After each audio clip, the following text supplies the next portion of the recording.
મંગલમ ભગવાન વીરો મંગલમ ગૌતમો ગણી મંગલમ કુંદ કુંદાર્યો જૈન ધર્મોસ્તુ મંગલમ સર્વમંગલ માંગલ્યમ સર્વકલ્યાણકારકમ પ્રધાનામ સર્વધર્માણામ જૈનમ જયતુ શાસનમ જૈનમ જયતુ શાસનમ.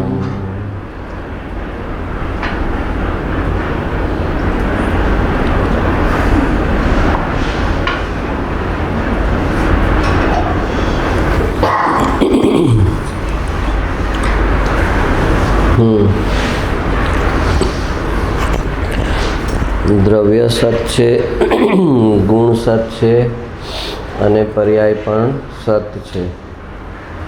સત એટલે જેના ઉત્પન્ન થવાનું કોઈ કારણ ન હોય, જે અકારણ હોય એને સત કહેવાય. તો દ્રવ્ય જે છે એ સત કીધું એટલે કે એ અકારણ છે, અનાદિકાળથી છે અને એને કોઈ બનાવ્યું નથી. કોઈકના કારણે નથી ટકેલું, એ પોતાથી ટકેલું છે. અગર કોઈ કારણથી ટકેલું હોત તો પછી કારણ હલત તો પછી દ્રવ્યનો નાશ થઈ જાત. તો દ્રવ્ય અને ગુણ, દ્રવ્ય અને ગુણ સત છે. દ્રવ્ય જે છે એ ગુણોથી ભરેલું છે, અનંત ગુણોથી. અને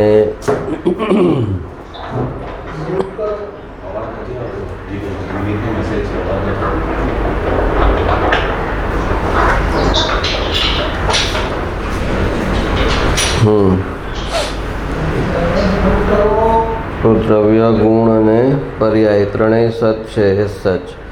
અને છતાં પર્યાયના દોષ જોવા પડે છે. પર્યાય પણ સત છે એટલે એક અપેક્ષાએ જે દોષ છે એ એના ક્રમમાં છે. દોષ જે છે એ પોતે એના ક્રમમાં છે, એ કોઈ ક્રમમાં નહોતો અને આવી નથી ગયો. તો એ અર્થમાં દોષ છે એ પણ નિર્દોષતા જ છે.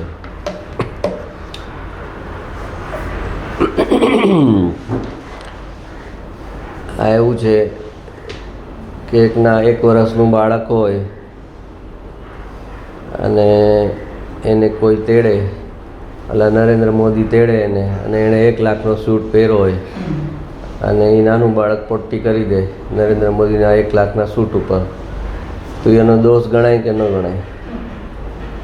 એને civil court, criminal court, military court એમાં કંઈ સજા થાય કે ન થાય?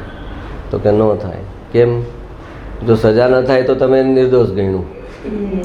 હા, તો પોટ્ટી કરે તોય નિર્દોષ.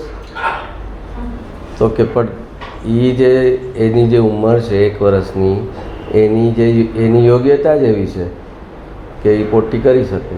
એમાં નરેન્દ્ર મોદી હોય કે બીજું સામાન્ય માણસ હોય, એનાથી એને કાંઈ ફરક નથી. એ નરેન્દ્ર મોદીએ વિચારવું જોઈએ એને 1 વર્ષના બાળકને ગોદમાં લેતા પહેલાં, કારણ લઉં છું ને 1 લાખનો સૂટ પહેર્યો છે તો ન લઉં. પણ એ બાળક ઉપર કોઈ દોષ નથી આવતો, તો એ અર્થમાં એ બાળક નિર્દોષ છે. અને બીજી અપેક્ષા એ દોષમાં છે કે ભાઈ એને 1 વર્ષનું બાળક સમજતો નહીં હોય ને તો પણ એને ઠપકો આપશે, કરાય આવું આ એમ કરીને આપે ને. હા, ઓલો કાંઈ છે, ઓલો હશે, હા. તો તમે આ ડોગીને આમ તેમ કરો તો તે શું કંઈ સમજે જ થોડી? અડધું સમજે અડધું ન સમજે, તો પણ તમે એને ઠપકો આપો ને તો એ બસ એની યોગ્યતા છે. તો જો યોગ્યતાની અપેક્ષા જોવામાં આવે તો બધી પર્યાય નિર્દોષ છે.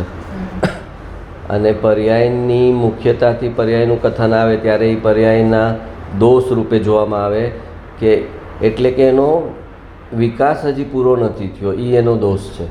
એ બાળકે પોટ્ટી કરી એટલે કે એનો વિકાસ નથી થયો, એટલી બુદ્ધિનો વિકાસ નથી થયો કે આ એણે કરવા જેવું નથી. પણ એ વિકાસ નથી થયો, પણ એનો એ સમય બી નથી આવ્યો ને. એની ઉંમર 1 વર્ષની છે, એ બાળક 4 વર્ષની ઉંમરે નહીં કરે, 5 વર્ષની ઉંમરે નહીં કરે. એની અંદરથી જ એની સમજણ આવી જશે, એમાં એને કોઈ બહારની ઓલી જરૂર નથી. તો એ અર્થમાં પર્યાય જે છે એ દોષિત પણ છે અને નિર્દોષ પણ છે. જે સમયે જે આતંકવાદી થવાનો છે એ થવાનો છે, અને એને નથી દેખાતું કે આનાથી હું દુઃખ ભોગવીશ, કે આ હું ખોટું કરું છું, એ એને દેખાતું જ નથી, એને સૂઝ સમજણમાં પડતું જ નથી, અને એ સમયની એની એવી જ યોગ્યતા છે.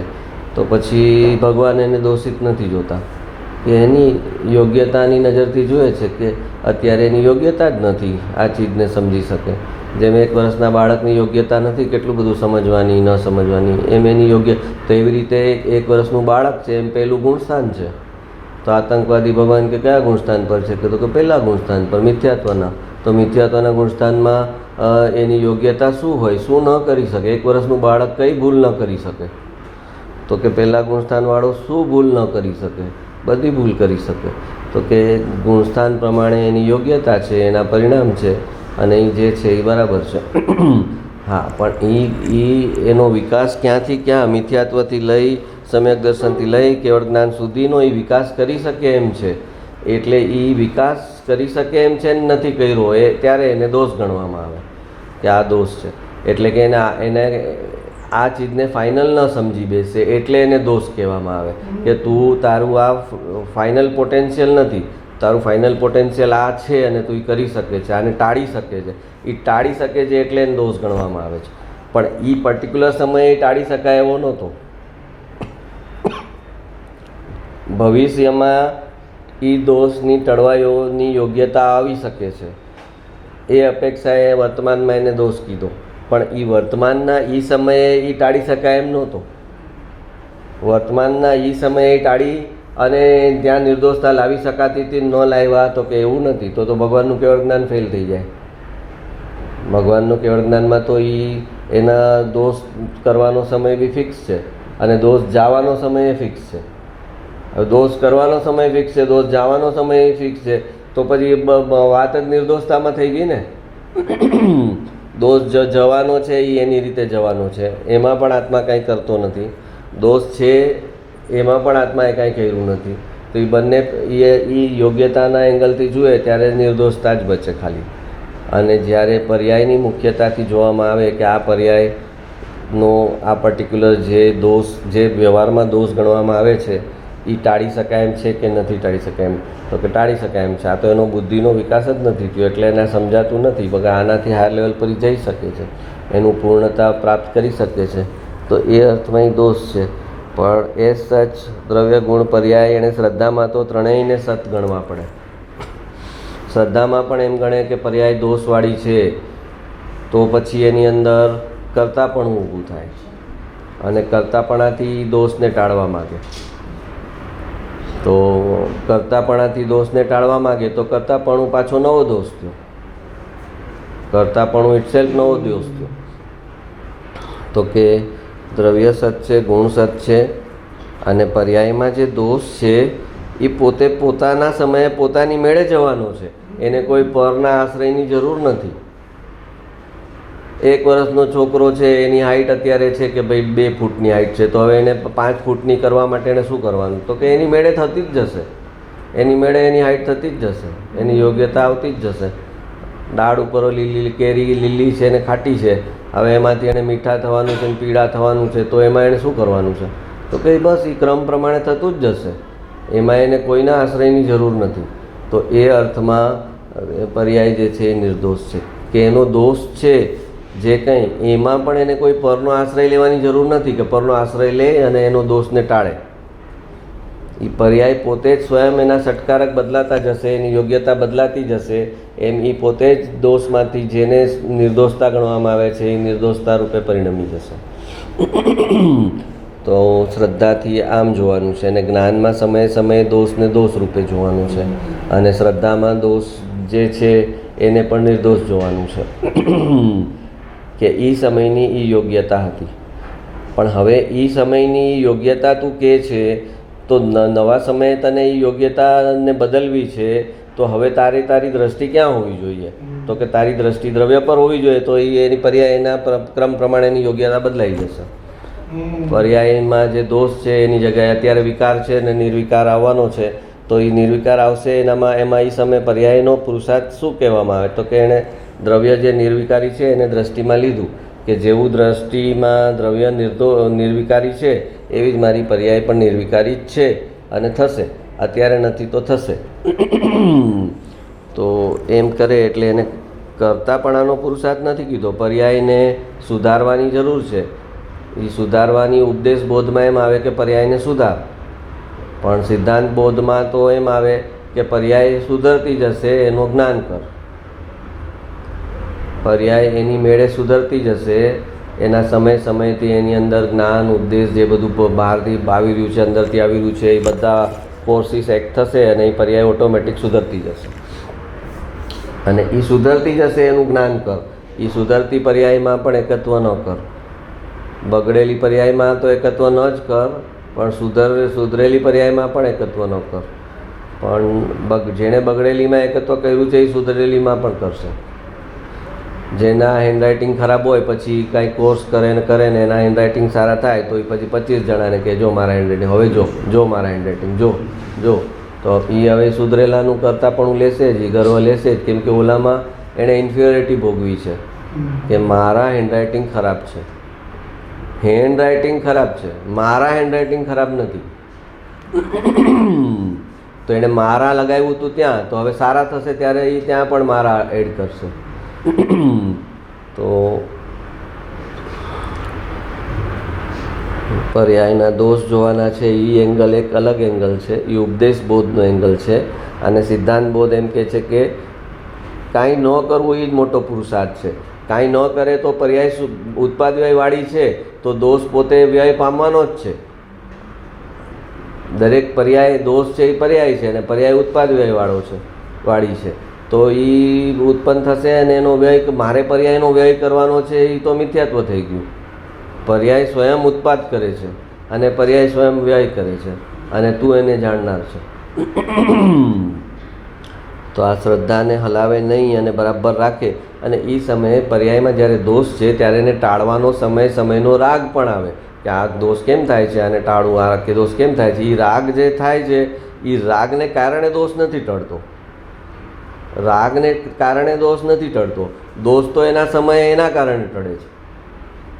જેમ કે કોઈ ઘાટકોપરની ટ્રેનમાં બેઠું અને રાગ કરે કે પ્લીઝ જલ્દી મુંબઈ આવે, જલ્દી વીટી આવે, મારે કેટલું કામ છે, વીટી આવે કરતો રહીને એકચ્યુઅલી વીટી આવે તો એના રાગથી આવ્યું વીટી તો એની યોગ્યતા અનુસાર ટ્રેનમાં આવ્યું. પણ અહીંયા રાગ કરતો હોય છે કે અરે વીટી પુરુષાર્થ તો કરવો પડશે ને, ભાવ તો કરવો પડશે ને. કાંઈ નહીં, ભાવ પુરુષાર્થ તો કરવો પડશે ને કે વીટી આવે તો વીટી આવ્યા કર્યું એટલે વીટી આવ્યું.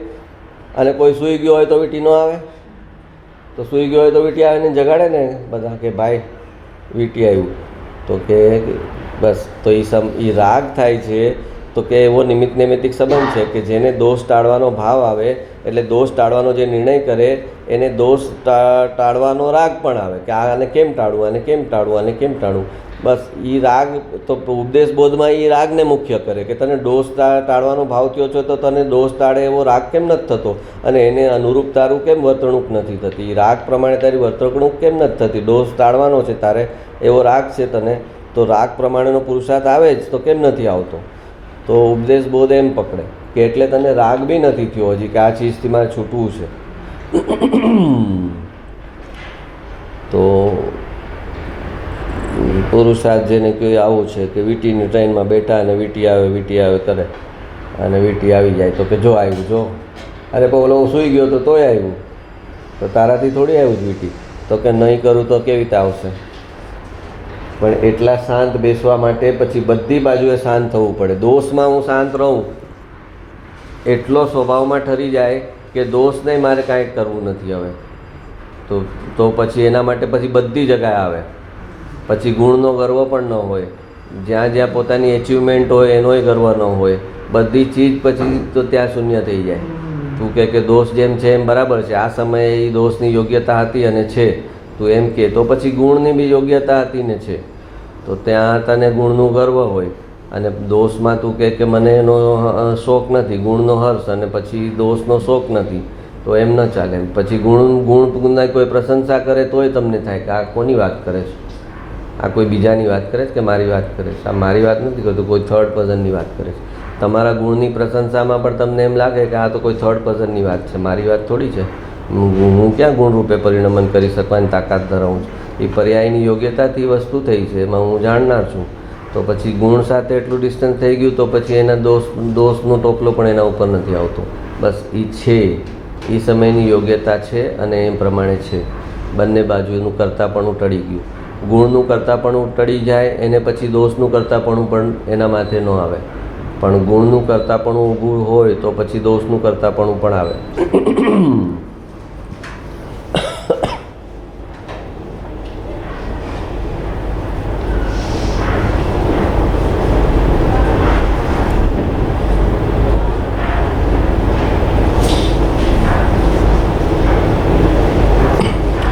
હા, મારું વાક્ય છે, ઉદયને જાણે એ જ્ઞાન, ઉદયથી પોતાને ભિન્ન જાણે એ ભેદ જ્ઞાન. ઉદયમાં કીધું ને કે જસ કર્મ ઉદયમાં છે, તો ખૂબ પ્રશંસા થઈ, ખૂબ જસ મેળ્યો, એ ઉદય થયો, તેનું જ્ઞાન થયું. અને ઉદયથી પોતાને ભિન્ન જાણે, એ જે જસ કર્મનો ઉદય છે, જેનાથી મારી પ્રશંસા થાય છે, મને જસ મળે છે, મારી વાહવા થાય છે, એ મારું સ્વરૂપ નથી, એનાથી હું ભિન્ન છું. એ ભિન્નતા કરે એ ભેદ જ્ઞાન. જ્ઞાન જાણે છે કે અત્યારે અબજસ છે ઉદયમાં, તો અબજસ છે તો એ જે ભેદ જ્ઞાન કરે છે એને અબજસમાં ડિપ્રેશન નથી, અને જસ આવે છે તો એમાં કોઈ એલિવેશન નથી, એના માઇન્ડમાં, એના ભાવમાં કોઈ હર્ષ નથી થતો, અને નિંદા થાય તો એને શોક નથી થતો. તો ઉદયને જાણવું એ એક વસ્તુ થઈ. અને હમણાં મારે અસાતાનો ઉદય છે એમ એ જાણ્યું કહેવાય. અને અસાતા અને સાતાથી મારું સ્વરૂપ ભિન્ન છે. સાતા અને અસાતા બેયને ભોગવનાર હું નથી, હું આનંદને ભોગવનાર છું. અસાતા કે સાતાને ભોગવનાર હું નથી. એમ પોતાના સ્વરૂપને અસાતા સાતાથી ભિન્ન જાણે તો એ ભેદ જ્ઞાન થયું કહેવાય. અહીંયા તો ઉદયને પૂરેપૂરું સાચા અર્થમાં જાણતો નથી. જસ કર્મ ઉદયમાં છે ને પ્રશંસા થાય છે ત્યારે એ ઉદયને પણ પ્રોપર નથી જાણતો કે મારું જસ કર્મ ઉદયમાં છે ને મારે વાવા થાય છે. એમાં એ પોતાના પર લે છે ત્યાં. તો એ તો ઉદયને એણે જાણ્યો ન કહેવાય. ઉદયને જાણ્યું કહેવાય કે એને જસ આવ્યો, વાવા થઈ, અને એને સમજાય કે આ મારું પૂર્વનું જસ કર્મ છે ઉદયમાં, એમાં વાવા થાય છે, તો એ ઉદયને જાણ્યું કહેવાય. પણ એ વાવાને હું ભોગવું છું એમ કરે તો પછી એણે વેદનાન ન કહ્યું. એ જસ કર્મની વાવા છે એને ભોગવે તો પછી એણે વેદનાન ન કર્યું, એટલે પછી એનું નવું ચાર્જિંગ થશે. એ વાવાને ભોગવી છે, એ ભોગતા બહેનો છે, એને જ્ઞાતા દ્રષ્ટાપણું છોડ્યું છે, તો ભોગતા બહેનો છે તો ફરી પાછું એનું ફળ આવશે પાછું. આ મેં ભોગવ્યું એ મિથ્યાત્વ ઊભું કર્યું એણે, એટલે મિથ્યાત્વનું તો કર્મ બંધાણું છે એને, કે જ્ઞાતા દ્રષ્ટાનું પદ છોડી અને ભોગતાપણું સ્વીકાર્યું. તો ઉદયને જાણે એ જ્ઞાન, અને ઉદયથી પોતાને ભિન્ન જાણે એ ભેદ જ્ઞાન. જે પણ ઉદયમાં હોય એનાથી હું ભિન્ન છું. કેમ કે ધ્રુવ દ્રવ્ય છે એનો કોઈ ઉદય નથી, અસ્ત નથી. ધ્રુવ દ્રવ્યનો કોઈ ઉદય નથી, અસ્ત નથી. એ ક્યારેય ઉત્પન્ન નથી થયું, ક્યારેય નાશ નથી પામ્યું, અને એ હું છું. તો પછી એ હું બાકી બધી પર્યાયોથી હું ભિન્ન થઈ ગયો. પર્યાયમાં જે કંઈ થાય એનાથી હું ભિન્ન થઈ ગયો. જ્યારે પર્યાય માત્રથી હું ભિન્ન થઈ ગયો ત્યારે પર્યાયમાં જસ થયો કે અપજસ થયો એ તો વાત જ ન રહી ને. પર્યાય જ મને સ્પર્શતી નથી, પર્યાયથી જ હું અલિપ્ત છું, પર્યાયથી જ હું ક્યાંય દૂર છું. એક આમ આપણે ઓલા કાચમાં બેઠા, ગાડીમાં બેઠા હોય, કાચમાં ચડાવીને, અને ધોધમાર વરસાદ વરસતો હોય તો પાણી મતલબ કાચ ઉપરથી પડે છે, પણ આપણને કંઈ ખબર છે કે આ મને કાંઈ ટચ નથી કરતું. પાણી બહાર ધોધમાર વરસાદ છે. એમ જ્ઞાનીને ધોધમાર કર્મનો વરસાદ ચાલતો હોય, સાતાનો કે અસાતાનો, અને એને ખબર છે કે હું ગાડીની અંદર છું અને આ કાચમાંથી મને દ્રશ્ય દેખાય છે ખાલી, પણ એ મને ટચ નથી કરી રહ્યું. ન તો મને સાતા ટચ કરી રહી છે, ન તો મને અસાતા ટચ કરી રહી છે. હું ગાડીની અંદર છું ને કાચ ઉપર પડી રહ્યું છે પાણી, એ મને દેખાય છે. મારા જ્ઞાનમાં એનું પ્રતિબિંબ પડે છે. જે સાતા કે અસાતા છે એ એનું જ્ઞાનમાં મારા પ્રતિબિંબ પડે છે. પણ એ જ્ઞાનના પ્રતિબિંબ પડે છે, એને હું ભોગવું છું થોડી, હું તો મારા જ્ઞાનને ભોગવું છું. જ્ઞાનમાં જ્ઞેયનું પ્રતિબિંબ પડે છે તો જ્ઞેયનું પ્રતિબિંબ તો એમ બોલવું પડે છે. જ્ઞેયનું પ્રતિબિંબ, એ જે જ્ઞેયનું પ્રતિબિંબ છે એ પોતે જ્ઞાન છે. જ્ઞેયનું પ્રતિબિંબ જે કીધું એ પોતે તો જ્ઞાન છે, અને જ્ઞાન જે છે એ તો આનંદથી ભરેલું છે. અગર એમ જ્ઞેયનો પ્રભાવ જો જ્ઞાન પર પડતો હોત તો કેવળ જ્ઞાન જ કોઈ કરવા ન માગત. કેમ કે કેવળ જ્ઞાનમાં એને સાતમી નરકના જયા વગર સાતમી દુઃખને જાણે તો જાણે તો પછી પ્રોબ્લેમ થઈ જાય ને. એક વ્યક્તિ સાતમી નરકે છે અને નરકમાં છે ને એ દુઃખને જાણે છે ને ભોગવે છે, અને એક વ્યક્તિ સાતમી નરકમાં નથી અને શીતશિલા પર છે ને એ સાતમી નરકના દુઃખને જાણે, તો જો જાણવાથી ભોગવટો આવતો હોય તો કોણ કેવળ જ્ઞાન કરવા ચાહે? કે મારે જોતું જ નથી ભાઈ કેવળ જ્ઞાન. હા, એ કોઈ મારામારી કરતું હોય તો આપણે અહીંયાથી દૂર હટી જોઈએ કે ભાઈ મારે નથી જોવું, અને અહીંયા જબરદસ્તીથી જોવું પડશે કેવળ જ્ઞાનમાં. તો જો એ જ્ઞેયનો ભોગવટો આવતો હોત તો પછી કેવળ જ્ઞાન જ કોઈ ન લેત. પણ જ્ઞેયનો ભોગવટો આવતો જ નથી જ્ઞાનમાં. જ્ઞાનમાં જ્ઞાનનો જ ભોગવટો છે. જ્ઞાન પોતે જ્ઞાનનું જ વેદન કરી શકે. જ્ઞેયનું વેદન 3 કાળમાં ન થઈ શકે.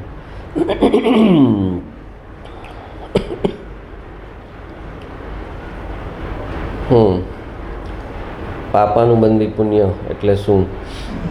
મરીને મેળવે, મૂર્છિત થઈને ભોગવે, અને પોતે છોડે તો નહીં પણ છૂટે તો આર્ત ધ્યાન કરે, એ પાપાનું બંધી પુણ્યની નિશાની છે. મરીને મેળવે. કેમ કે એ પાપાનું બંધી પુણ્યમાં એવી તાકાત નથી કે એને સહજતાથી મળી જાય. એને કરતાપણું કરવું જ પડે. કરતાપણું કરીને જ એને મેળવવું પડે. મૂર્છિત થઈને ભોગવે, કરતાપણું કરીને મેળવ્યું છે એટલે હવે એ ભોગવતી વખતે પણ એને જ્ઞાન જાગૃતિ નહીં રહે. કરતાપણું કર્યું એ જ બેહોશી હતી. તો જેણે કરતાપણું કર્યું છે એને ભોગવતી વખતે પણ મૂર્છિત થઈને ભોગવશે. એ ભોગવવામાં તન્મય થઈને ભોગવશે. કેમ કે કાર્ય કર્યું હતું ત્યારે તન્મય થઈને કર્યું હતું. આ કરનાર હું નથી, હું અકર્તા છું એમ ત્યાં આગળ એણે ભેજ્ઞાન નહોતું નાખ્યું કરતી વખતે. તો પછી ભોગવતી વખતે પણ ભેજ્ઞાન નહીં આવે કે આ ભોગવનાર હું નથી, હું જ્ઞાતા દ્રષ્ટા છું. તો અહીંયા હું કરતા થયો અજ્ઞાન દશામાં, અને પછી અહીંયા હું ભોગતા થયો. બે અજ્ઞાન દશાના એણે કાર્ય કર્યા. કાર્ય પણ અજ્ઞાન દશામાં કર્યું એ કરતા બહેનો, અને ભોગવવાનો વાર આવ્યો ત્યારે હું ભોગવું છું એમ કરીને ભોગતા બહેનો. મૂર્છિત થઈને ભોગવે અને પોતે છોડે તો નહીં. છોડે ક્યાંથી? આત્માનો આશ્રય હોય એ છોડી શકે કે જા લઈ જા, મારું કાંઈ નથી જવાનું, તું શું લઈ જઈશ મારી આગળથી? મેં એનો આશ્રય જ નથી કર્યો, મને એમાંથી કંઈ મળે એમ જ નથી રાખ્યું. થોડો અસ્થિરતાનો રાગ હતો એટલે પકડેલું હતું, તો હવે તું ખેંચે છે તો લઈ જા. મારો અસ્થિરતાનો રાગ એ તું છોડાવે છે. અભિપ્રાયનો રાગ તો હતો જ નહીં, અસ્થિરતાનો રાગ હતો. એમાં કહેતા હતા કે આ મારું છે, તો એ કે નાના આ મારું છે, તો કહું કે લઈ જા. સમજાણું?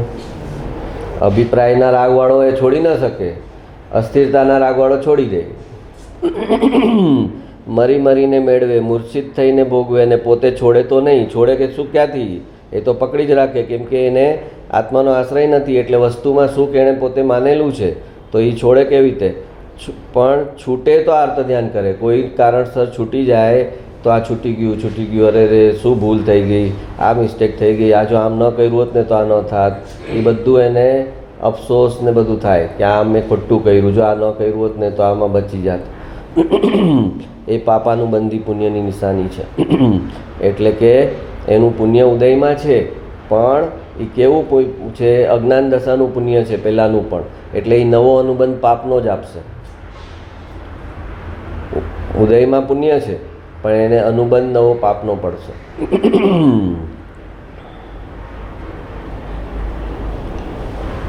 હવે પુણ્યાનુબંધી પુણ્યની નિશાની. મહેનત વગર મેળવે, મૂર્છિત થયા વગર ભોગવે, અને છોડવાનું આવે તો હસતા હસતા છોડે, એ પુણ્યાનુબંધી પુણ્યની નિશાની છે. આત્માના આશ્રય કરીને એણે કોઈ શુભ કાર્ય કર્યું હતું અને એને કારણે પુણ્ય, તો એમાં ત્યાં આગળ એને શુભ કાર્ય કર્યું એની મુખ્યતા નહોતી. શુભ કાર્ય જે કર્યું એની મુખ્યતા નહોતી. તો પછી કાર્ય કર્યું એની મુખ્યતા નથી, તો એનું જે ફળ આવશે એની એ મુખ્યતા નહીં રહે. સ્વાધ્યાય સત્સંગ કર્યો અને એના બાય પ્રોડક્ટમાં પુણ્યમાં દેવગતિ આવી, તો સ્વાધ્યાય સત્સંગની મુખ્યતા હતી. એ સમયે પણ જે બાય પ્રોડક્ટમાં પુણ્ય બનતું તેની મુખ્યતા નહોતી.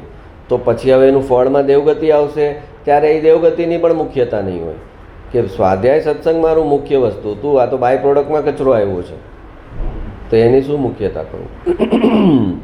તો મહેનત વગર મેળવે, મૂર્છિત થયા વગર ભોગવે. પુણ્યાનુબંધી પુણ્યવાળો મૂર્છિત થઈને કેવી રીતે ભોગવે? એ તો જાણે છે કે આ જે ઉદયમાં સંયોગ છે એની સંયોગથી હું જુદો છું. એને નિર્ણય છે કે હું તો સ્વાભાવિક પદાર્થ છું અને આ સંયોગ છે એ તો જડ છે અને કોઈ પુણ્યને કારણે અત્યારે ઉદયમાં આવ્યા છે, તો એ સંયોગને કેવી રીતે ભોગવી શકે? પુણ્યાનુબંધી પુણ્યવાળો સંયોગને ભોગવે જ નહીં. એ ભોગવતો દેખાય પણ એ સંયોગને ન ભોગવતો હોય.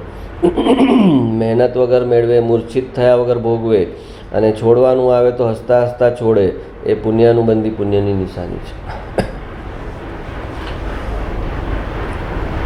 નાના છોકરા હોય ને એની પાસે કેડબરી હોય, એક છોકરાનો કેડબરી હા કરે તો હા મોટો ભેકડો તાણે મારી કેડબરી લૂંટાઈ ગઈ એમ કરીને. બીજો જરા આગલા કંઈ સંસ્કાર લઈને આવ્યો ને ઓલો એની કેડબરી ખેંચે તો એક મિનિટ માટે રડે, પછી જરાક એને ફોસલાવે તો બીજી મિનિટે ભૂલી જાય. કેમ કે એણે પોતાનું ઉદયમાં આવેલી વસ્તુ ઉપર, સંયોગ ઉપર એનું ટોટલ એણે ઇન્વેસ્ટમેન્ટ એમાં નથી કર્યું. એની પાસે પોતાનું ઉદયથી ભિન્ન કાંઈ સ્વરૂપ છે તો અસ્થિરતાના રાગવશ એને પોતાની ચીજ પકડી હોય જરાક આમ અને કોઈ ખેંચે તો કે ઓકે જો વયું ગયું તો વયું ગયું, શું કરીએ? એટલું બધું આર્ત ધ્યાન ન થાય એને.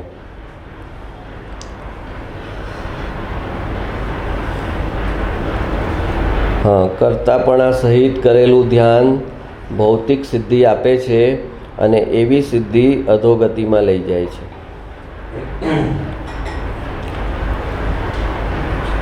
હા, પહેલાં સંસારનું કરતાપણું હોય છે, હવે એ છોડે અને પાછી ધ્યાનનું કરતાપણું કરે કે મારે ધ્યાન કરવાનું છે, હા મારે એકાગ્રતા કરવાની છે, અહીંયા જોવાનું જ ને શ્વાસને જોવાનું જ ને આ બધું કાઢે. તો કે પછી એ કરતાપણા સહિત ધ્યાન કરશે તો શું થશે? તો કે ભૌતિક સિદ્ધિ મળશે અમુક પ્રકારની, અમુક પાવર ડેવલપ થશે. તો અને એને પોતાની પ્રકૃતિ, પોતાની જે પરિણતિ છે એને શુદ્ધ કરી નથી, એમાં કસાયની મંદતા કરી નથી. હા, તો એનો રાગને જરા બી ઉપસમાવ્યો નથી અને આવી એકાગ્રતા કરે છે. એનાથી એને કંઈક શક્તિ આવશે, જેમ કે આ બધા પહેલાંના ઋષિમુનિઓ જે હતા અને એ આવી શક્તિ ઉત્પન્ન કરી લે પણ પ્રકૃતિ નિર્મળ કરી નથી. તો હવે એનામાં શક્તિ આવી ગઈ ને કોઈક એની સાથે કંઈ કર્યું તો શું કરશે? એને શ્રાપ આપી દેશે, એના પર તેજોલેસ્યા છોડશે, પોતાની બધી શક્તિ એના પર છોડી અને એનો દુરુપયોગ કરશે. તો આ માર્ગમાં પહેલાં પોતાની પ્રકૃતિ પરિણતિને નિર્મળ કરવામાં આવે, કસાયને ઉપસમાવવામાં આવે અને બાય પ્રોડક્ટમાં એને રિદ્ધિ સિદ્ધિ લબ્ધિ આવે. તો એને બાય પ્રોડક્ટમાં આવે તો મિસયુઝ ન થાય.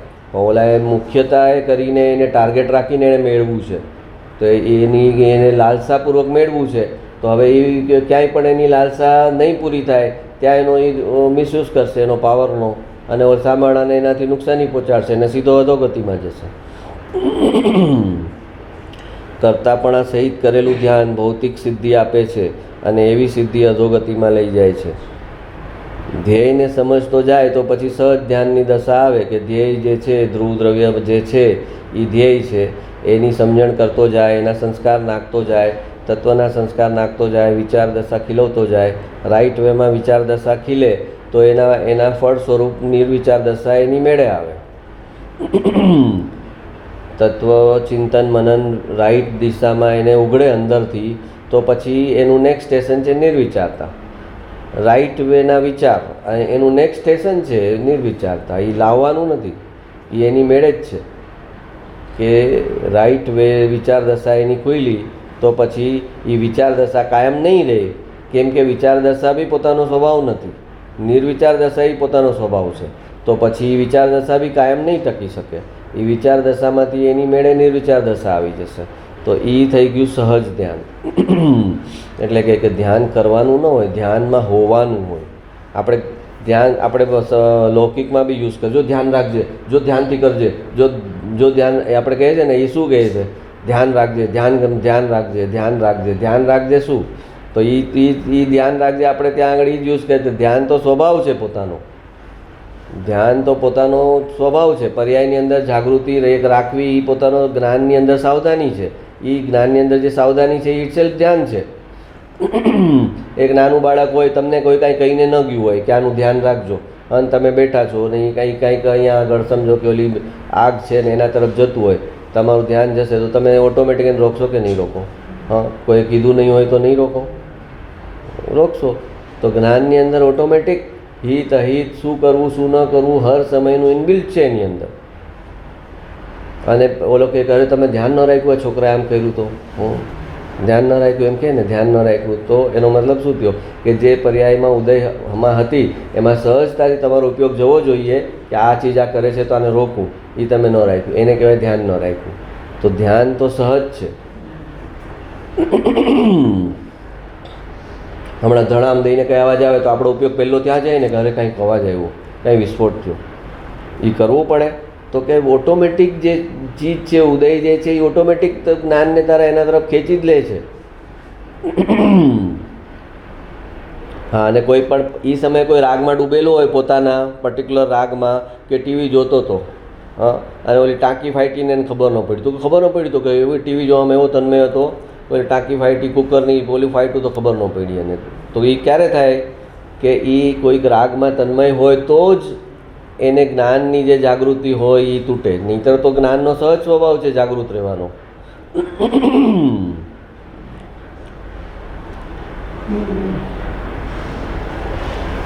ધ્યાન કરવાનો વિકલ્પ પણ ન રહે ત્યારે ધ્યાન લાગી જાય છે. વિકલ્પનો અભાવ એટલે ધ્યાન. તો કે હવે હું મારે ધ્યાન કરવાનું, એ વિકલ્પ ઊભો કર્યો નવો. વિકલ્પનો અભાવ એટલે ધ્યાન. તો હવે ધ્યાનનો વિકલ્પ કરે તો શું થાય? તો વળી બેહોશી જ થઈ ગઈ ને. વિકલ્પ એટલે બેહોશી, વિકલ્પનો અભાવ એટલે ધ્યાન. તો હવે મારે હું ધ્યાન કરવાનું એ વિકલ્પ કર્યો અને એ રીતે બેહોશ થયો.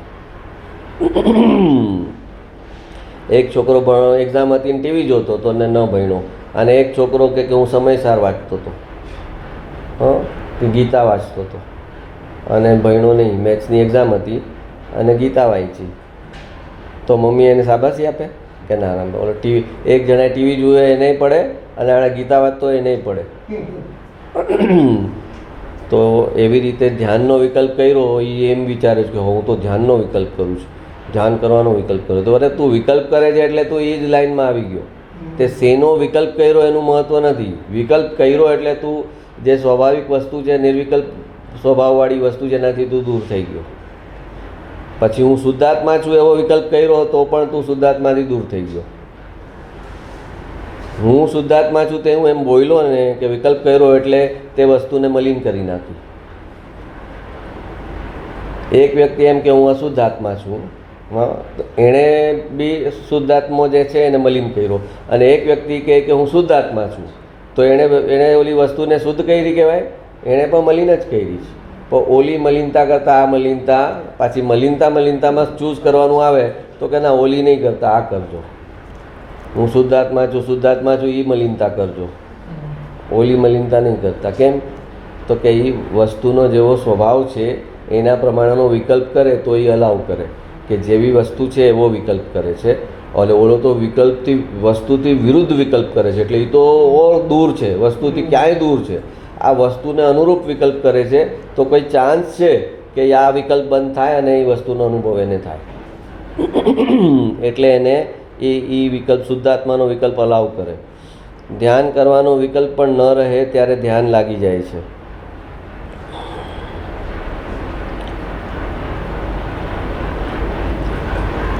પુણ્ય કરવાથી મોક્ષ ન થાય, પણ ધ્યાન કરવાથી તો મોક્ષ થાય ને.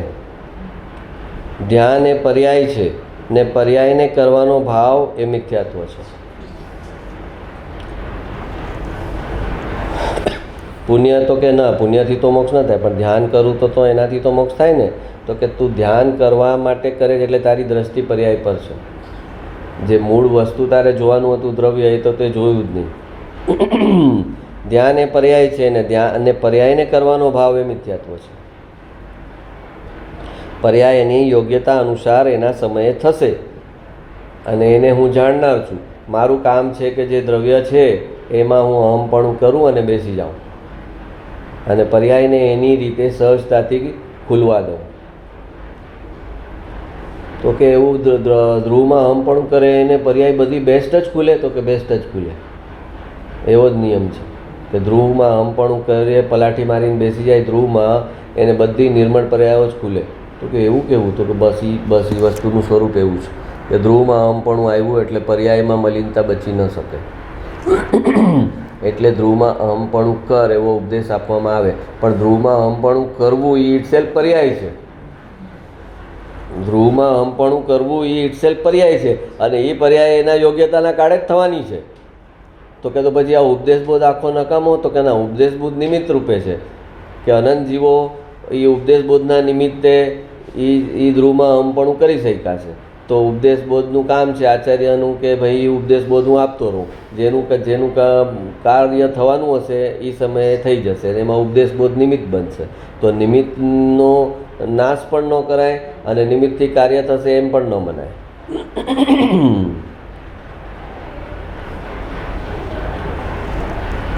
દ્રષ્ટિના નિધાન વાક્ય 185.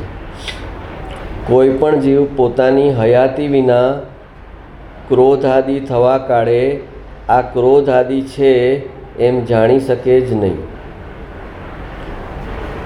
શું કહે છે? આપણે કહીએ કે મને ક્રોધ આવ્યો, મને ગુસ્સો આવ્યો બહુ. તો કે ગુસ્સો આવ્યો એ જ્ઞાનની હયાતી ન હોત તો તું જાણી જ ન શકત. જ્ઞાન મોજૂદ હતું, જેણે આઈડેન્ટિફાઈ કર્યું કે આ જે પરિણામ થયા મને એ ગુસ્સાના છે, આ પરિણામ ગુસ્સાના છે, એવું લેબલ કોણે લગાવ્યું? તો કે એ જ્ઞાન મોજૂદ હતું, એણે જાણ્યું કે આ તો ક્રોધના પરિણામ છે. તો કે છે કોઈ પણ જીવ પોતાની હયાતી વિના, પોતાની હયાતી વિના એટલે જ્ઞાન વિના, પોતાનું જે જ્ઞાન સ્વરૂપ છે, જ્ઞાન છે, એની હયાતી વિના તો કોઈ કહી ન શકે કે મને ક્રોધ આવ્યો. હું છું તો પછી મને ક્રોધ આવી શકે ને. કોઈ પણ જીવ પોતાની હયાતી વિના ક્રોધાદિ થવા કાળે, ક્રોધ આદિ એમાં બધું ગણ લેવાનું, ક્રોધ, માન, માયા, લોભ, ક્રોધ આદિ એટલે ચારેય કસાય આવી ગયા એમાં. ક્રોધ આદિ થવા કાળે આ ક્રોધ આદિ છે એમ જાણી શકે જ નહીં. મને ક્રોધ આવ્યો અથવા મને માન આવ્યો અથવા મને માયાચારી કરવાનો ભાવ થયો અથવા મને લોભનો ભાવ થયો, તો કે આ આઈડેન્ટિફાઈ કોણ કરે છે? આ કસાય છે એમ લેબલ કોણ લગાવે છે? તો કે જ્ઞાન ન હોય તો એ લેબલ પણ ન લાગી શકે. અગર જ્ઞાન ન હોય તો એ લેબલ પણ ન લાગી શકે કે આ ક્રોધ આવ્યો મને. ક્રોધ આવ્યો પછી કોઈ વ્યક્તિ ગુસ્સામાં હોય, પછી 2-3 કલાક પછી તમે એને પૂછો અને એનો ઓકે થઈ ગયો હોય તો આ એ શું કહે છે? હવે નથી ગુસ્સામાં, શું હવે મસ્કા મારે, પતી ગઈ વાત. તો હવે એને ખબર છે કે હવે એ ઓકે છે. તો કેવી રીતે ખબર? તો ક્રોધ હતો એ ખબર છે, ક્રોધ વયો ગયો એ ખબર છે. તો કોને ખબર છે? કેવી રીતે ખબર છે? તો કે ક્રોધ ઉત્પન્ન થયો એની પહેલાં જ્ઞાન મોજૂદ હતું, એણે જાણ્યું કે ક્રોધ ઉત્પન્ન થયો અને હવે ક્રોધ વયો ગયો છે. ક્રોધ ચાલતો હતો ત્યારે પણ જ્ઞાન મોજૂદ હતું, એટલે ત્યારે જ્ઞાને જાણ્યું કે હજી ક્રોધ ચાલે છે અને ક્રોધ જેવો વિલય પામ્યો તો જ્ઞાન ત્યારે પણ મોજૂદ હતું, એના પછી પણ, એટલે એણે જાણ્યું કે ક્રોધ વિલય પામ્યો. તો ક્રોધ ઉત્પન્ન થયો, ક્રોધ ટક્યો અને ક્રોધ નાશ પામ્યો. આ ત્રણેય ઘટના વખતે એક ફેક્ટર, જે એક વસ્તુ હતી જે મોજૂદ હતી, એની પહેલાં પણ મોજૂદ હતી, વચ્ચે પણ મોજૂદ હતી અને પછી પણ મોજૂદ હતી. એ ત્રણેય કાળમાં મોજૂદ હતી વસ્તુ. ક્રોધની પહેલાં, ક્રોધ વખતે અને ક્રોધ પછી. તો એ ભૂતકાળ, ભવિષ્યકાળ, વર્તમાનકાળ ત્રણેયમાં મોજૂદ હતું કોણ? તો કે જ્ઞાન. અને એ જ્ઞાનની હયાતી વગર ક્રોધને તું જાણી ન શકે. તો કે હવે થાય છે શું? તો કે જ્ઞાનની હયાતી વગર ક્રોધ જાણી ન શકાય અને છતાં ક્રોધ એટલે હું એમ ગણી લે છે, પણ જ્ઞાન એટલે હું એમ નથી ગણતો. જો જ્ઞાન એટલે હું એમ ગણવા લાગે તો આ ક્રોધ નેક્સ્ટ પર્યાયમાં આવશે જ નહીં, એનાથી ઓછો આવશે, એનાથી ઓછો આવશે, એનાથી ઓછો આવશે. કોઈ પણ જીવ પોતાની હયાતી વિના, હયાતી વિનાનો આટલું બધું મિનિંગ છે અહીંયા આગળ કે હયાતી વિના ક્રોધાદિ થવા કાળે આ ક્રોધાદિ છે એમ જાણી શકે જ નહીં. પોતાની વિદ્યમાનતામાં જ એ ક્રોધાદિ જણાય છે. પોતાની વિદ્યમાનતા એટલે પોતાના જ્ઞાન સ્વરૂપ જે વિદ્યમાન છે એ જે જ્ઞાન છે એને જાણી લે છે કે આ ક્રોધ છે. પોતાની વિદ્યમાનતામાં જ એ ક્રોધ આદિ જણાય છે. રાગ આદિને જાણતા પણ જ્ઞાન એમ મુખ્યપણે જણાવવા છતાં જ્ઞાન તે હું એમ ન માનતા જ્ઞાનમાં જણાતા રાગ આદિ તે હું એમ રાગમાં એકત્વ બુદ્ધિથી જાણે છે, માને છે, તેથી તે મિથ્યા દ્રષ્ટિ છે. મને રાગ થયો, મને રાગ થયો, મને રાગ થયો. આને આ જળ વસ્તુને ખબર પડે એની અંદર કાંઈ થાય? જળ વસ્તુની અંદર રાગ પણ ન થાય. રાગ કોની અંદર થાય? જે જ્ઞાન સ્વરૂપી છે એની અંદર રાગ થઈ શકે. જે જીવંત છે, જે ચૈતન્ય છે, શુદ્ધ સ્વરૂપી છે, એની અંદર જ વિકાર ઉત્પન્ન થઈ શકે. જળની અંદર મિથ્યાત્વ ન થઈ શકે. મિથ્યાત્વ છે કોઈની અંદર તો એ સાબિતી છે કે એ જીવ છે. કેમ કે જળની અંદર મિથ્યાત્વ ન થઈ શકે. તો મિથ્યાત્વ છે એનો મતલબ કે એ જીવ છે. તો કે હવે મિથ્યાત્વ ક્યાં છે? તો કે પર્યાયમાં છે. દ્રવ્યમાં છે મિથ્યાત્વ? તો કે ના, દ્રવ્યમાં એકલા શુદ્ધ ગુણો છે, એમાં મિથ્યાત્વ નામનો કોઈ ગુણ નથી. હા, તો હવે તો આ પર્યાયમાં જે છે, આ જેને દોષ કહેવામાં આવે છે એ ટાળી શકાય? તો કે આ ટાળી શકાય છે. બસ, એટલે એ એટલું જ બાકી બચ્યું ખાલી કે દ્રવ્યમાં દોષ નથી, દ્રવ્યમાં એકલા ગુણો છે અને પર્યાયમાં એક સમયનો દોષ ઉત્પન્ન થાય છે, એ ટાળી શકાય છે. એ ટાળી શકાય છે એટલે એને ત્યાં આગળ પુરુષાર્થનો ઉપદેશ આપવામાં આવે. પણ એ ટળશે પણ એના સમયે. પણ જેને જે દોષ જેને આઈડેન્ટિફાઈ કરે એને દોષને ટાળવાનો રાગ થાય જ. હા, એક 5 વર્ષનો કે 10 વર્ષનો છોકરો છે અને એકદમ દુબળો પતળો છે, એનું વજન જે હોવું જોઈએ એમ નથી, અને એને એ ગણે કે આ મારો માઇનસ પોઈન્ટ છે. 10 વર્ષના છોકરા પ્રમાણેનું મારું આ વજન નથી. 10 વર્ષના છોકરાનું કે 30 કિલો વજન હોવું જોઈએ તો મારું 20 કિલો છે. તો એ જો આઈડેન્ટિફાઈ કરે કે આ દોષ છે તો એનો પુરુષાર્થ પણ આવે ને એને કે મારું વજન વધારવાનું કંઈક નુસ્ખા કરવું. એને રાગ છે તો એને એ આવશે. તો એ ન કરે ત્યારે એને દોષ ગણવામાં આવે કે તું દુબળો પતળો છે, તું કહે છે કે હા આ ખોટું છે, અને છતાં તને એને ટાળવાનો કોઈ પુરુષાર્થ બી નથી થતો. પણ એ પુરુષાર્થથી જાડો નહીં થાય. એ જાડો તો એના સમયે જ થશે. એનું વજન વધશે તો એના સમયે એની યોગ્યતાથી જ વધશે.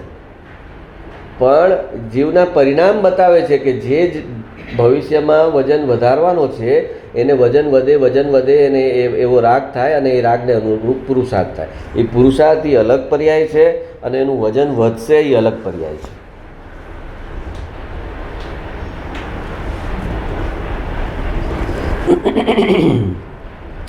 હા, રાગ આદિને જાણતા પણ જ્ઞાન એમ મુખ્યપણે જણાવવા છતાં જ્ઞાન તે હું એમ ન માનતા જ્ઞાનમાં જણાતા રાગ આદિ તે હું એમ રાગમાં એકતા બુદ્ધિથી જાણે છે, માને છે, તેથી તે મિથ્યા દ્રષ્ટિ છે. કેમ કે એણે એક સમયનો જે વિકાર ઉત્પન્ન થયો, મિથ્યા જે કસાય ઉત્પન્ન થયો, એમાં એણે એકત્વ કર્યું. પણ પોતાનું જે સળંગ જ્ઞાન સ્વરૂપ છે એમાં એનું એકત્વ ન આવ્યું. કે જે જ્ઞાન ક્રોધને જાણી લે છે છતાં ક્રોધવાળું થતું નથી. જે જ્ઞાન માનને જાણી લે છે એ માનવાળું જ્ઞાન થતું નથી. જ્ઞાન તો એમનું એમ જ રહે છે. ત્યારે તો એ જાણી શકે છે કે હવે ક્રોધ નથી. જો ક્રોધની હયાતી વખતે જ્ઞાનમાં કાંઈક જ્ઞાન પણ એની પોતાની જે તાકાત છે એ ગુમાવી બેસતું હોત ક્રોધને કારણે, તો ક્રોધ હવે નથી એમ પણ જ્ઞાન ન જાણી શકત. જ્ઞાન જાણે છે કે હવે ક્રોધ નથી.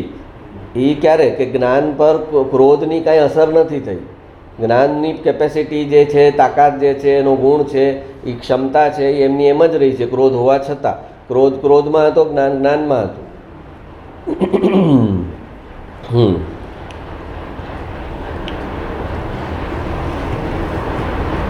દ્રષ્ટિના નિદાન વાક્ય 188. તરણા ઓથે ડુંગર રે ડુંગર કોઈ દેખે નહીં, તેમ પર્યાય પાછળ પ્રભુ રે પ્રભુ કોઈ દેખે નહીં. અહો, એક સમયની પર્યાય પાછળ પરમાત્મા બિરાજે છે. તરણા ઓથે ડુંગર રે ડુંગર કોઈ દેખે નહીં, એટલે કે 1000 ફૂટનો પહાડ હોય પણ તારી આંખની આડે એક ઝાડની ડાળી આવતી હોય, આમ આટલું આટલું તરણું તારી આંખને કવર કરતું એક કપડું હોત એટલું, તો તને 1000 ફૂટનો પહાડ ન દેખાત. હા, તો 1000 ફૂટના પહાડને ન દેખાવા માટે 1000 ફૂટનું કપડું ન કરવું પડે. ડાળી તો આટલી પતલી છે, નહીં ડાળી તારી આંખને કવર કરી લીધી તો તને 1000 ફૂટનો પહાડ કે તું કે ક્યાં છે ક્યાં છે ક્યાં છે એમ કે છે. કે એમ પર્યાય પાછળ પ્રભુ રે પ્રભુ કોઈ દેખે નહીં. એમ એક પર્યાય જે છે, પર્યાયની પાછળ જ દ્રવ્ય છે, પણ એની જે પર્યાય જે છે એ પર્યાયને જોવામાં રોકાણી છે. એનું પર્યાય ચક્ષુ છે એ પર્યાયને જોવામાં રોકાણું છે, તો પછી એને દ્રવ્ય નથી દેખાતું. તમે દરિયાની સામે ઊભા છો અને તમારી આંખને કવર આમ કરી દો, પણ તો દરિયો આખો તમે કે દરિયો નથી દેખાતો, દરિયો નથી દેખાતો, પણ તે હાથ આમ કર્યો છે એમ કહે છે કે પર્યાય જોવામાં રોકાણી, એને કારણે એને દ્રવ્ય જે હોવા છતાં એને માટે ન હોવા બરાબર થઈ ગયું.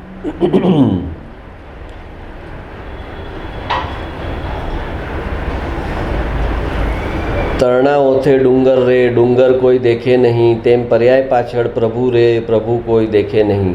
કે આ પર્યાય આવે છે ક્યાંથી? આ પર્યાય હવામાં અધ્ધર લટકી શકે? આપણે કીધેલું કે આ ટ્યુબલાઇટનો પ્રકાશ છે, તો આમ પ્રકાશ હવામાં અધ્ધર થઈ શકે? તો કે પ્રકાશ હવામાં અધ્ધર તો ન થઈ શકે. તો કે આ પ્રકાશથી તને સમજાતું નથી કે આ પ્રકાશની પાછળ કોઈ એવી ટ્યુબ છે જેને ફરતે આ પ્રકાશ થયો છે. કાચની ટ્યુબ છે ને એને ફરતે પ્રકાશ થયો છે, તો પ્રકાશ ઉપરથી તને અંદાજ નથી આવતો કે એક ટ્યુબ છે? તો કે જેમ પ્રકાશ પરથી અંદાજ આવવો જોઈએ એક ટ્યુબ છે, એમ પર્યાય પરથી તને સમજાવવું જોઈએ કે કોઈ દ્રવ્ય છે જેના આધાર પર આ પર્યાય થઈ છે, જેના ઉપર આ પર્યાય થઈ છે. તો પર્યાય મને દેખાય સમજાય તો એને આધાર આપનાર દ્રવ્ય પણ દેખાય જ, પણ એ પર્યાય જોવામાં એટલો ઓતપ્રોત થઈ જાય, એટલો તલ્લીન થઈ જાય, એના રસ રૂચિ એટલા બધા પર્યાયમાં છે કે એ ભૂલી જાય છે કે આને આધાર આપનાર દ્રવ્ય છે, દ્રવ્ય વગર પર્યાય હોઈ ન શકે, એ વાત એને ભૂલાઈ જાય છે.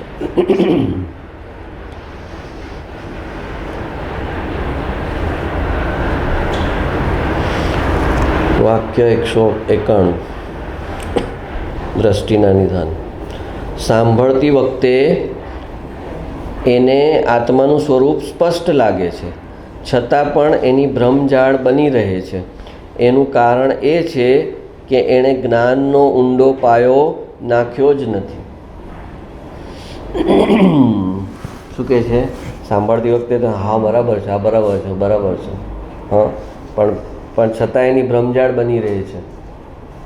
જો ભ્રમજાળ ન બની રહે તો પછી એની આખી જીવન જે છે એ આના તત્વમાં ઢળવા લાગે. અહીંયા સાંભળે ત્યારે ભીનો થાય, બહાર નીકળે તો કોરો થઈ જાય, એવું ન થાય. સાંભળતી વખતે અને એને આત્માનું સ્વરૂપ સ્પષ્ટ લાગે છે. હા યાર, એ કે વાત તો સાચી છે, કરતા છીએ, કાંઈ કરી નથી શકતા, આપણા રાગ અનુસાર નથી થતું, વાત બધી બરાબર છે.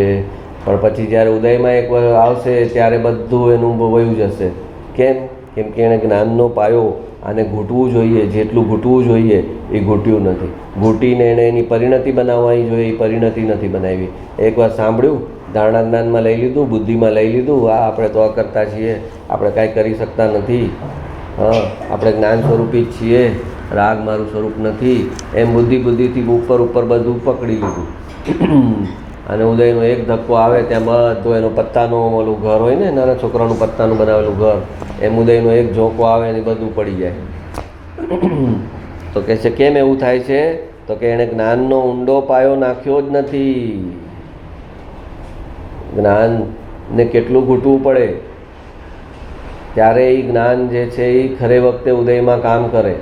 ઘૂંટેલું જ્ઞાન હોય તો એક્ઝામ આપે છોકરાઓ, આખો એસએસસીમાં ભણનારા, તો એને એક વસ્તુ એકવાર વાંચીને એક્ઝામમાં લખી આવે છે કે આખું વર્ષ એને ઘૂંટવું પડે છે, ત્યારે એ એક્ઝામમાં લખી શકે છે. એક ચીજ કેટલી વખત ઘૂંટી, કેટલી વાર રિવાઇઝ કરીને એની પરિણતિ બની, ત્યારે એ એક્ઝામમાં ગમે એ રીતે પૂછ્યું, કોઈ ટેન્શન નીચે ભૂલી ન જાય. ઓલા કે ઘરે કર્યું હતું પણ છે ને એક્ઝામના ટેન્શનમાં યાદ ન આવ્યું. એનો મતલબ તે કર્યું નહોતું, ઊંડું નહોતું કર્યું, પાક્કું નહોતું કર્યું. જે થોડુંક કર્યું પણ તારે તો એક્ઝામના પ્રેશરને તો કન્સિડર કરવાનું જ હતું ને કે મારું મેં જે કંઈ વાંચ્યું ભણ્યું એ મારે એક્ઝામના પ્રેશર નીચે જ પરફોર્મ કરવાનું છે. તો એક્ઝામના પ્રેશરમાં ટેન્શનમાં છે ને ભૂલાઈ ગયું, તો એ કેવું કર્યું કહેવાય? એ કર્યું જ ન કહેવાય. તો બસ, તો અહીંયા આગળ એક્ઝામ કઈ છે? ઉદય. ઉદયમાં જે પ્રસંગ બનશે તારી સાથે એ એક્ઝામ છે તારી, અને એ ઉદય વખતે તારું જ્ઞાન ન ટક્યું એટલે તે જ્ઞાનનો પાયો ઊંડો જ નથી નાખ્યો. જેમ એક છોકરો કહે કે મેં કર્યું છે, બધું ભણ્યું છે, આવડી ગયું, ઓલું તરફ તો હા બધું મમ્મી બધું. ઠોઠ છોકરો હંમેશા મમ્મી ના પાડે કે મારું બધું બરાબર છે. હોશિયાર છોકરો હોય નહીં કે ના મમ્મી મને હજી ઓલું છે નહીં, જરા નથી ફાવતું, એકવાર હજી લખી નાખું. હવે તે 4 વાર તો લખ્યું છે, મમ્મીને ખબર છે કે આ એક્ઝામમાં લખી આવશે બરાબર. ખાલી એને અસ્થિરતાનું રાગ છે, અસ્થિરતાનું એને અવિશ્વાસ છે પોતા ઉપર, પણ એ કરશે પરફોર્મ બરાબર. અને ઠોઠ છોકરામાં ઉલટું હોય, એ હા કોન્ફિડન્સ 500%નો આપે ને એની મમ્મીને ખબર છે કે આ લખવાનું નથી. પછી અમુક વાર મમ્મી બિચારી જાતને છેતરે કે આ કહે છે ને તો હવે એમાં જ રહેવા દો, એ ભ્રમણામાં રહેવા દો, નહીંતર હું ગાંડી થઈ જઈશ. અત્યારે આ એક્ઝામના આગલા દિવસે જો હું ચેક કરવા જઈશ ને, એ જે કહે છે મારું બરાબર છે, તો એમાંથી જે પોલ નીકળશે ને બધી, તો એમાં મારું એના પર જે આવશે ને આખું એની કાલની એક્ઝામ બગડી જશે. એના કરતાં એ કહે છે ને કે બધું બરાબર છે એમ જ રાખો, પછી હરી કંઈક નસીબ સાથ આપશે ને નીકળી જશે. તો કહે છે કે ઉદય છે, ઉદયમાં જે બનતી ઘટના છે એ તારી એક્ઝામ છે, અને એ જ છેલ્લે મૃત્યુનો ઉદય આવશે. અત્યારે જીવનના પ્રસંગોનો ઉદય છે, એમાં તું ફેલ થઈશ તો જે મૃત્યુનો પ્રસંગનો ઉદય આવશે એમાં તું પાસ કેવી રીતે થઈશ? આ નાના નાના ઉદય જે છે એમાંથી પાસ થઈશ તું તો ઓલો મોટો ઉદય આવશે કે જ્યાં એક સાથે એક સમયમાં બધું છૂટી જવાનું છે ને છૂટી જશે.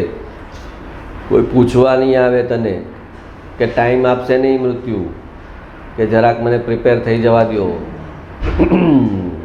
ફિક્સ છે એનો ટાઈમ, તું એની પહેલાં બધું ગોઠવણી કરી લે જે કરવી હોય. તો એના માટે જ્ઞાનનો પાયો ઊંડો નાખવો પડશે.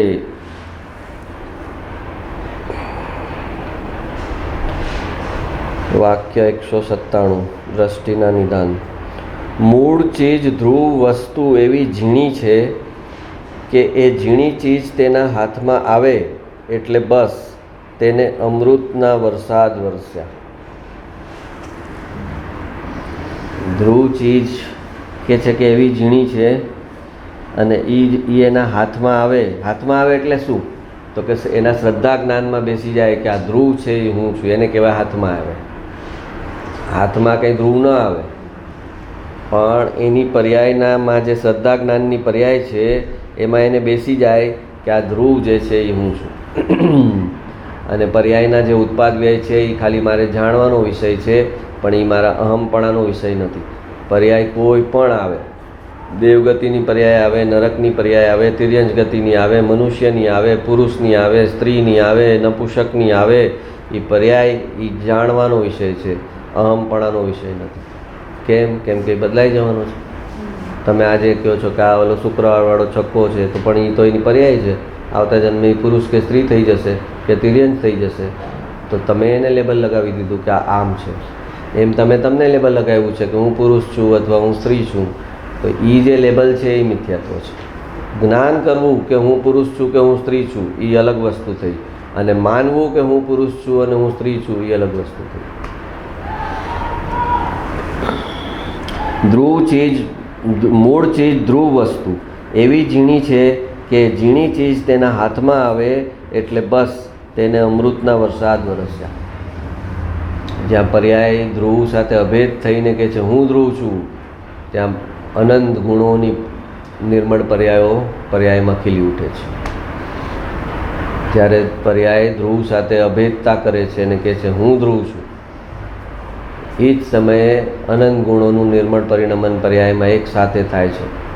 અને એટલે કહે છે કે એ અમૃતના વરસાદ વરસ્યા, એટલે કે અનંત ગુણોની નિર્મળ પર્યાયનું પરિણમન થશે, ધ્રુવ સાથે એનું એકત્વ થશે. એટલે પણ એને ભરોસો નથી બેસતો કે એવું કેમ થશે, એવું શું ભર્યું છે ધ્રુવમાં, એવું ધ્રુવમાં શું ભર્યું છે? તો કંઈ ભર્યું છે એટલે જ કહે છે કે ધ્રુવમાં હમ પણ કરો.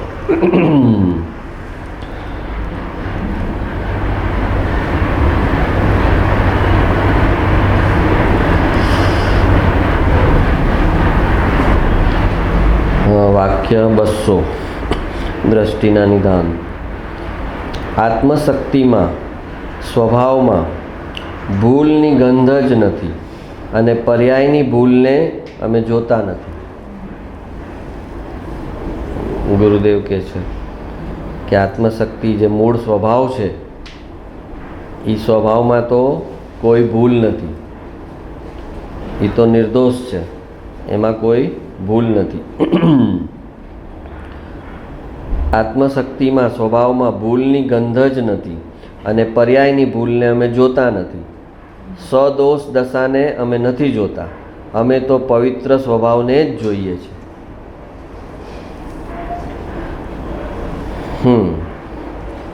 સદોષ દશાને અમે નથી જોતા એટલે કે જે દોષવાળી પર્યાયો છે એને નથી જોતા, એટલે કે એને અમે મુખ્ય નથી કરતા.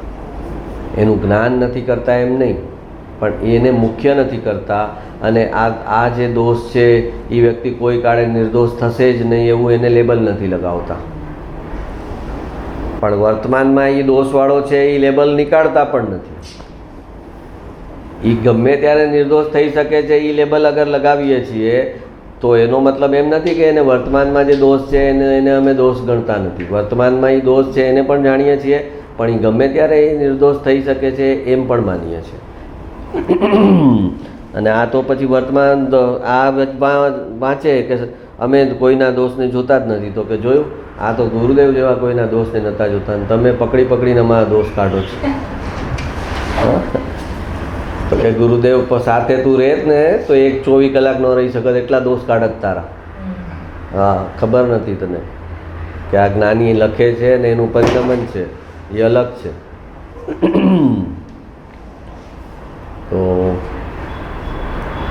એનો મતલબ કે એને અમે એની પરમનન્ટ વસ્તુ નથી ગણતા, એના દોષને અમે એને પરમનન્ટ નથી ગણતા. કે આપણે જે કહીએ ને અરે એ એવો જ છે, એ એવો જ છે બોયલા એ મોટો ગુનો છે. એવો જ છે એમાં તમારો ભાવાર્થ એમ છે કે એવો જ છે અને એવો જ રહેશે. એ એવો જ રહેશે તમારી અંદર એમાં ગર્ભિત છે, એ ગર્ભિત છે એવો જ રહેશે એ મોટો દોષ છે. કેમ કે તમે પર્યાયના સ્વરૂપને જ ન સ્વીકાર્યું કે ગમે ત્યારે બદલાઈ શકે છે, એટલે એ મિથ્યાત્વ છે.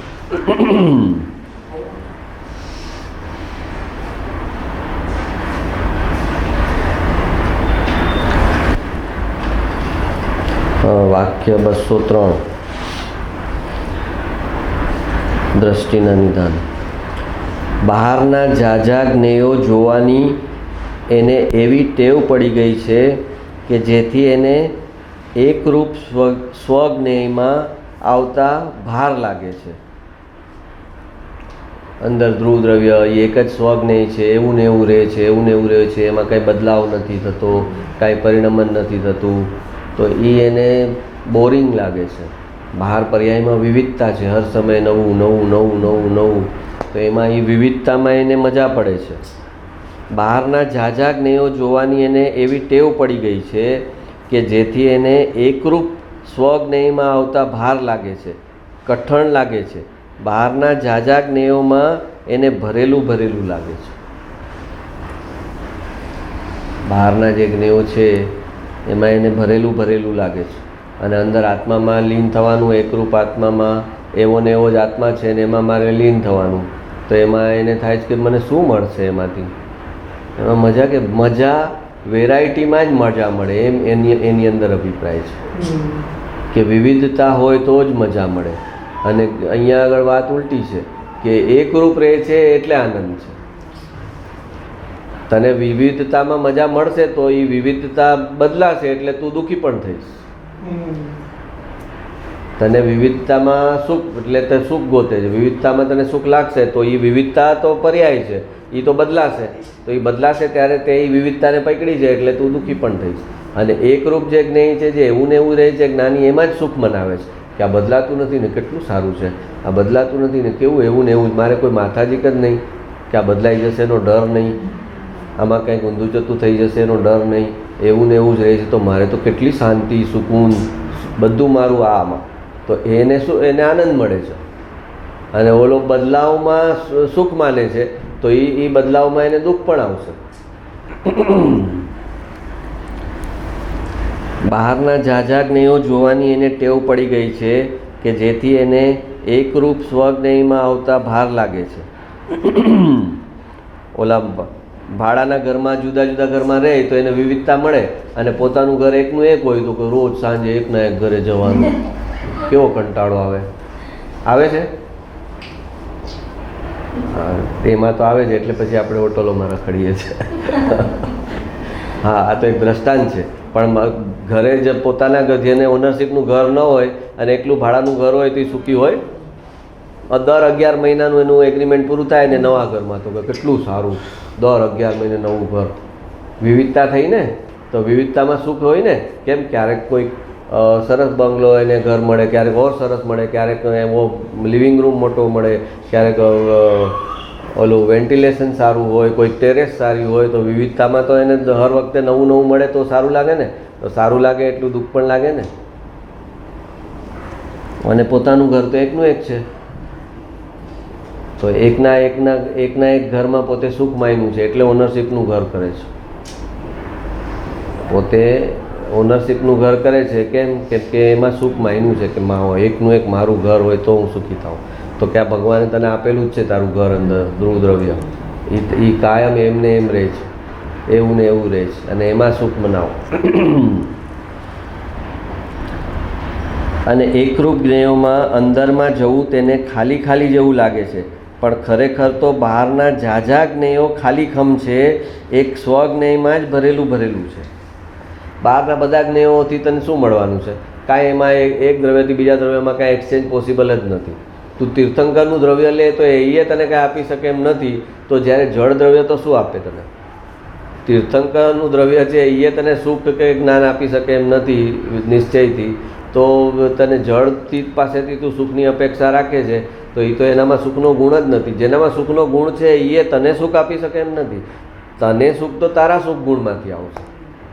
તારો જે સુખ ગુણ છે એમાંથી તને સુખ આવશે. તીર્થંકરની અંદરના સુખ ગુણમાંથી તને સુખ નહીં આવે. તો તારા માટે એટલે કીધું કે એ તો મારા માટે તો જેટલા જીવો છે એ મારા માટે તો અજીવ જ છે. જેમ અજીવ પાસેથી મને કાંઈ જ્ઞાન કે સુખ મળવાના નથી, એમ બીજા જીવ પાસેથી પણ મને જ્ઞાન અને સુખ મળવાનું નથી. તો મારા માટે તો એઝ ગુડ એઝ અજીવ છે. પણ ખરેખર તો બહારના ઝાઝા જ્ઞેયો ખાલીખમ છે, એક સ્વજ્ઞેયમાં જ ભરેલું છે. કેમ કે એમાં અનંત ગુણોમાં જ્ઞાન, દર્શન, ચારિત્ર, સુખ, વીર્ય આ બધું અંદર પોતાનામાં ભરેલું પડ્યું છે. એક એક ગુણોની ચમત્કારિક પર્યાયો છે બધી, એ ભરેલું છે અંદર. તો એમાંથી તને મળશે. બહારના જ્ઞેયમાંથી તને કાંઈ મળવાનું નથી. અનંતા જ્ઞેયોને જાણવા જતાં એકેયનું સાચું જ્ઞાન થતું નથી. બહાર અનંત જ્ઞેયો તરફ ઉપયોગ કરે છે તો એક જ્ઞેય પણ સાચા અર્થમાં એને સમ્યક પ્રકારે એ જ્ઞેય જણાતું નથી. અને જ્યારે અંદરનું એક જ્ઞેયને પકડી લે છે અને એને જાણે છે ત્યારે અનંતા જ્ઞેયો એમાં જણાઈ જાય છે. એકને જાણતા સર્વ જણાશે. એકને જાણતા અનંતને જાણ્યા. એક આત્માને જેણે જાણ્યો એણે અનંત જીવો અને અનંત પૂતગલોને જાણ્યા. એક સ્વજ્ઞેયને જાણવા જતાં અનંતા જ્ઞેયનું જ્ઞાન સાચું થાય છે.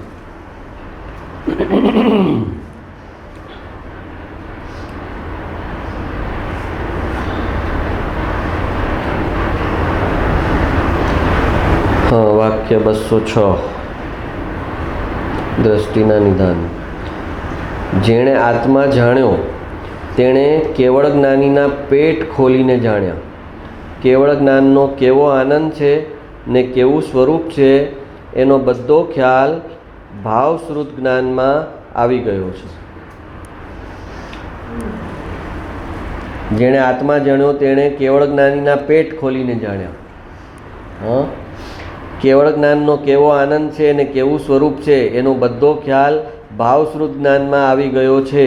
ભાવશ્રુત જ્ઞાન એટલે આપણે કીધું કે જે એ જ્ઞાનની પર્યાય જેમાં આત્મા જણાય છે એ ભાવશ્રુત, અને એ જે ભાવશ્રુત જેમાં આત્મા જણાણો છે એમાં એને કેવળ જ્ઞાન શું છે, એમાં કેવો આનંદ આવશે, એ બધું જ એને મતિશ્રુત જ્ઞાનમાં જણાઈ ગયું છે કે કેવળ જ્ઞાનમાં શું થશે, કેવળ જ્ઞાનથી મને કેવો આનંદ આવશે. એ મતિશ્રુત જ્ઞાનમાં એને એનું ભાવભાષણ થઈ ગયું છે. કેવળ જ્ઞાનનું ભાવભાષણ અને કેવળ જ્ઞાનમાં સાથે આવશે જે આનંદ, અતિન્દ્રિય આનંદ જે આવવાનો છે એનું પણ ભાવભાષણ મતિશ્રુત જ્ઞાનમાં થઈ ગયું છે. જેમ 50 માળની ઇમારત બનવાની છે, એ બનવાની છે ત્યારે બનવાની છે, પણ એના મેપમાં બધું આવી ગયું છે. ટોટલ એ ઇમારત મેપની અંદર આવી ગઈ છે કે ભાઈ અહીંયા લિફ્ટ હશે ને અહીંયા કિચન હશે ને અહીંયા લિવિંગ રૂમ બધું જ છે આમાં. હા, તો એ કહેવાય કે મતિશ્રુત જ્ઞાનમાં બધું જ આવી જાય છે. અને ઓલું પ્રત્યક્ષ મકાન બનશે ત્યારે એ એકચ્યુઅલ કેવળ જ્ઞાન છે. અને અહીંયા મેપમાં છે એ મતિશ્રુત જ્ઞાન છે. મેપ છે એ મતિશ્રુત જ્ઞાન છે કે એનું આખું મેપિંગ થઈ ગયું છે કે શું કેવળ જ્ઞાન છે, શું મુનિ દશા છે, શું સમ્યક દર્શન છે, સિદ્ધશિલા શું છે, દેવલોક શું છે, આ બધી ચીજનું ભાવભાષણ એને મતિશ્રુત જ્ઞાનમાં આવી જાય છે. એ ભાવશ્રુત જ્ઞાનમાં સમ્યક દર્શન વખતે.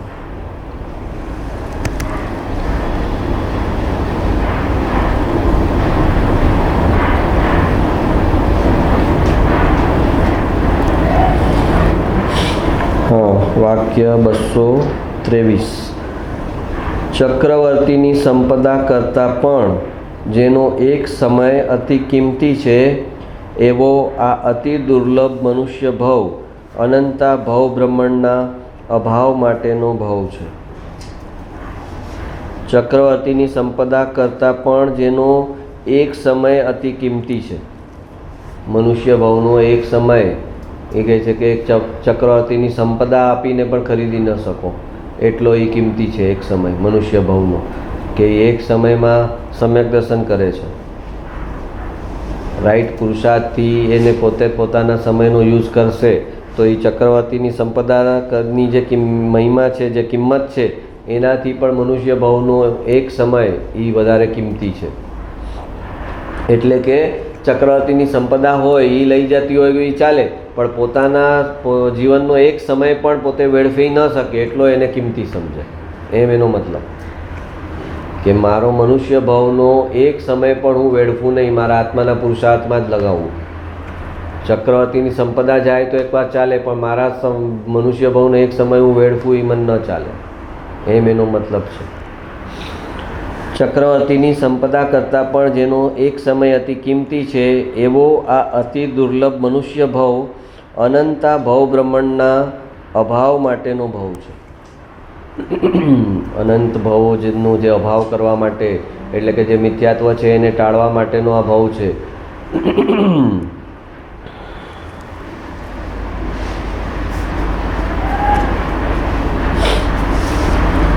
વાક્ય 237. જીન સ્વરૂપની વાત સાંભળતા પણ વીરતા જાગે તો તેની સંભાળ કરતાં કેટલી વીરતા જાગે. એ કહે છે કે જીન સ્વરૂપની વાત સાંભળે, પોતાના આત્મ સ્વરૂપની વાત સાંભળે તો પણ એની અંદર કાયરતા જાય અને વીરતા જાગે. કરતાપણું ભોગતાપણું કરવાનો એનો ભાવ હટી જાય. વાત સાંભળે તો પણ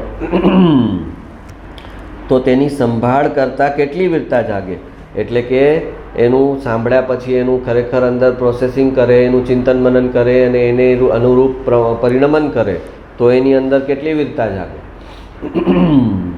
કેટલો એ નિર્ભય થઈ જાય કે બહાર ઉદયમાં કાંઈ પણ આવશે હું એનાથી લડી લઈશ, એ મને ટચ નહીં કરી શકે. તો એને બધા ભય નીકળી જાય. મોસાળમાં લગ્ન ને માં પીરસનાર પછી બાકી શું રહે. હા, મામાના ઘરે જમવા ગયો હોય ને એની મમ્મી જેને પીરસવા આવે, બેટા રસ લઈશ? તો કે હા. મમ્મી કે આપું છું દબા દબ તને, વાટકા પર વાટકા. તો કે મોસાળમાં જમણવારી અને માં પીરસનાર, તો બાકી કાંઈ રહે? તેમ અહીં સત્ય પીરસાય છે. એ કહે છે કે અમે એવી રીતે સત્ય આપીએ છીએ કે જાણે તું મોસાળમાં ગયો હોય ને તારી માં તને પીરસવા આવી હોય તો કાંઈ કસર રાખે તને જમાડવામાં? તો કે એમ અહીંયા અમે સત્ય આપીએ છીએ તને, કાંઈ બાકી રાખ્યા વગર, કાંઈ છુપાવ્યા વગર બધી ચીજ તારી સામે ખોલી દઈએ છીએ કે તું અમારાથી આગળ નીકળી જા તો અમને એનું ટેન્શન નથી. સોગાનીજી નીકળી ગયા ને આગળ ગુરુદેવ કરતાં પર્યાયમાં, તો એનું કાંઈ ટેન્શન છે? કોઈ ટેન્શન નથી. અમારે જે બતાવવાનું છે બતાવવાનું છે, અને એની પર્યાયની યોગ્યતા અમારા કરતાં અલગ પ્રકારની હશે. આગળ અમારાથી પહેલાં મોક્ષે જવાની એની યોગ્યતા હશે તો એમ હશે. અમે તો જાણનારા છીએ કે કે એની એ પ્રકારની યોગ્યતા છે, અમારી આ પ્રકારની યોગ્યતા છે, ઉપદેશ અમારી જ પાસેથી લીધો છે અને અમારાથી આગળ જાય છે તો જાય છે, એમાં અમને શું વાંધો છે? જીન સ્વરૂપની વાત સાંભળતા પણ વીરતા જાગે તો તેની સંભાળ કરતાં કેટલી વીરતા જાગે? મોસાળમાં લગ્ન ને માં પીરસનાર પછી બાકી શું રહે? તેમ અહીં સત્ય પીરસાય છે.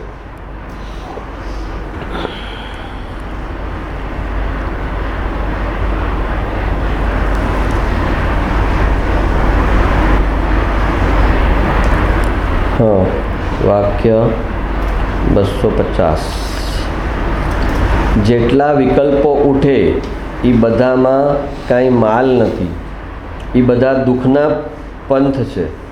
બધા વિકલ્પો હેરાન કરનારા છે એમ એને નિર્ણય થાય તો આત્મા તરફ પ્રયત્ન કરે. એક વિકલ્પ સારો ને બીજો વિકલ્પ ખરાબ એમ કરે તો પછી એને આત્માનો પુરુષાર્થ ન જાગે. એટલે કે પુણ્ય સારું ને પાપ ખરાબ એમ કરે તો પછી એને આત્માનો પુરુષાર્થ ન થાય. આત્માનો પુરુષાર્થ કરે ને બાય પ્રોડક્ટમાં પુણ્ય બને એ અલગ વસ્તુ થઈ, પણ પુણ્ય સારું અને પાપ ખરાબ એમ એની દ્રષ્ટિ જો જાય પુણ્ય પાપ ઉપર તો પછી આત્માનો પુરુષાર્થ ન કરી શકે.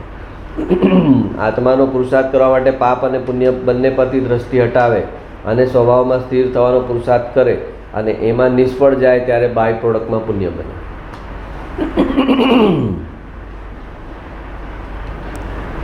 જેટલા વિકલ્પો ઉઠે એ બધામાં કાંઈ માલ નથી, એ બધા દુઃખના પંથ છે. બધા વિકલ્પો હેરાન કરનારા છે એમ એને નિર્ણય થાય તો આત્મા તરફ પ્રયત્ન કરે.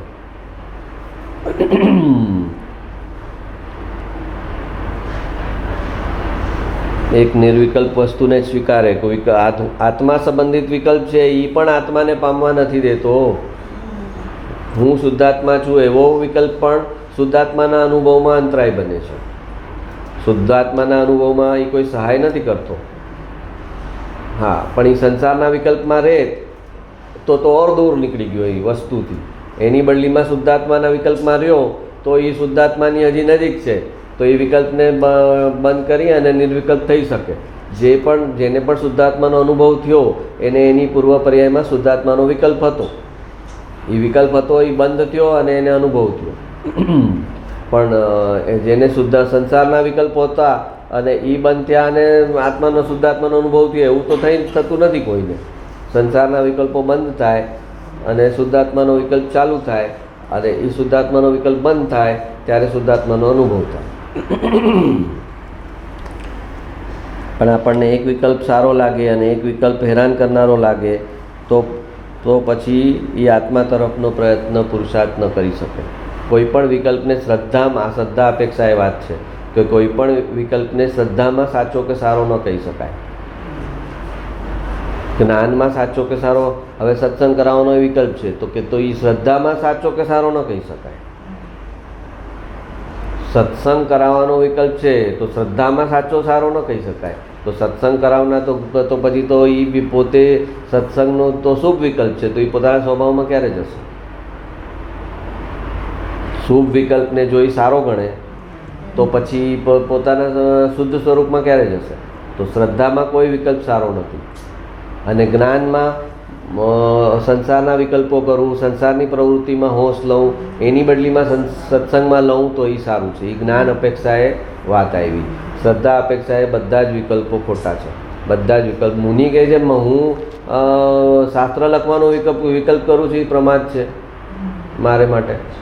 મારું શાસ્ત્ર વાંચીને કોણ જાગવાનું છે ને કોણ નથી જાગવાનું?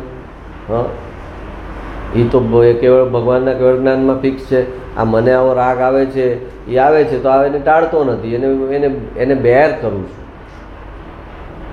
એને બેર કરું છું કે હવે એના સમયે જશે, શું કરવું? આવે છે તો રાગને હું કરનારો નથી તો એને રોકી શકનારો નથી. એ રોકી શકનારો નથી એટલે એનું રહેવા દઉં છું. પણ રહેવા દઉં છું એનો મતલબ એ રાખવા જેવો છે એમ નથી.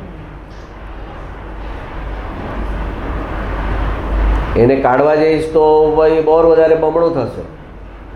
પ્રતિક્રિયા કાંઈ પણ આપી તમે, એક છોકરો સોફા પર કૂદાકૂદી કરતો હોય, નાના છોકરા ઘણીવાર તો અને એને ખબર પડી હોય કે આ વઢે છે મને, તો એ ઓર કૂદે કે આ તો જુએ તમારી સામે, જોઈશ કે જોતું કેમ નથી મારી સામે. તમારે 2-3 વખત ભોગવવું પડે કે એ તમારી ટેસ્ટ લે, એની કૂદાકૂદીની પીક આવે ત્યાં સુધી તમારે શાંત રહેવું પડે. પછી થાકી જાય કે આ તો મારી સામે જોતા જ નથી, તો પછી કે હવે જવા દો. એમ રાગની તમારે એને ઇગ્નોર કરવું પડે, ઇગ્નોર કરતાં કરતાં એ વધે અને પછી ડિઝોલ્વ થઈ જાય.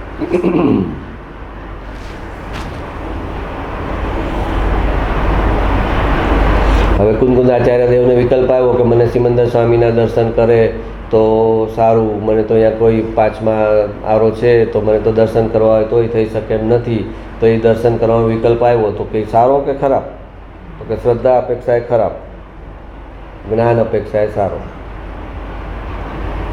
અને જે વ્યક્તિ જ અકર્તા થઈ ગઈ છે, વિકલ્પનું કરતાપણું જેને નથી રહ્યું, એના સંદર્ભમાં તમે શું કહી શકો કે વિકલ્પ સારો કે ખરાબ?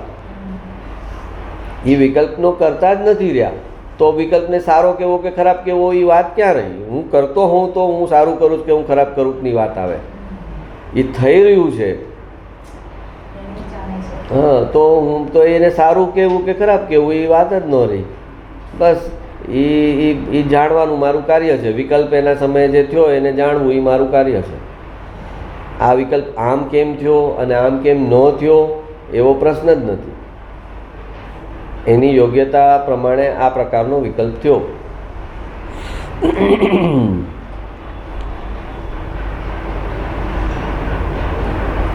જેમ કે ઓલા સહદેવને નકુલને વિકલ્પ થયો કે અરે મારા ભાઈઓને આટલું દુઃખ કેમ જોવું પડે છે, તો પછી સર્વાત સિદ્ધિનું આયુષ્ય બંધાઈ ગયું.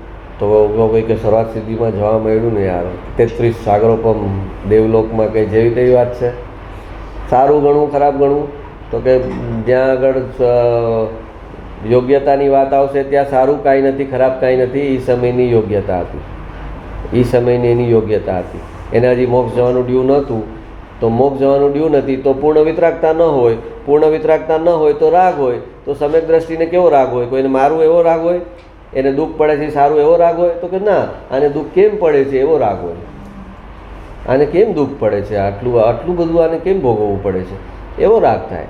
તો બસ એ એની યોગ્યતા છે. એ સમયની એને સારું કેવું કે ખરાબ કેવું એ બાલિશતા છે.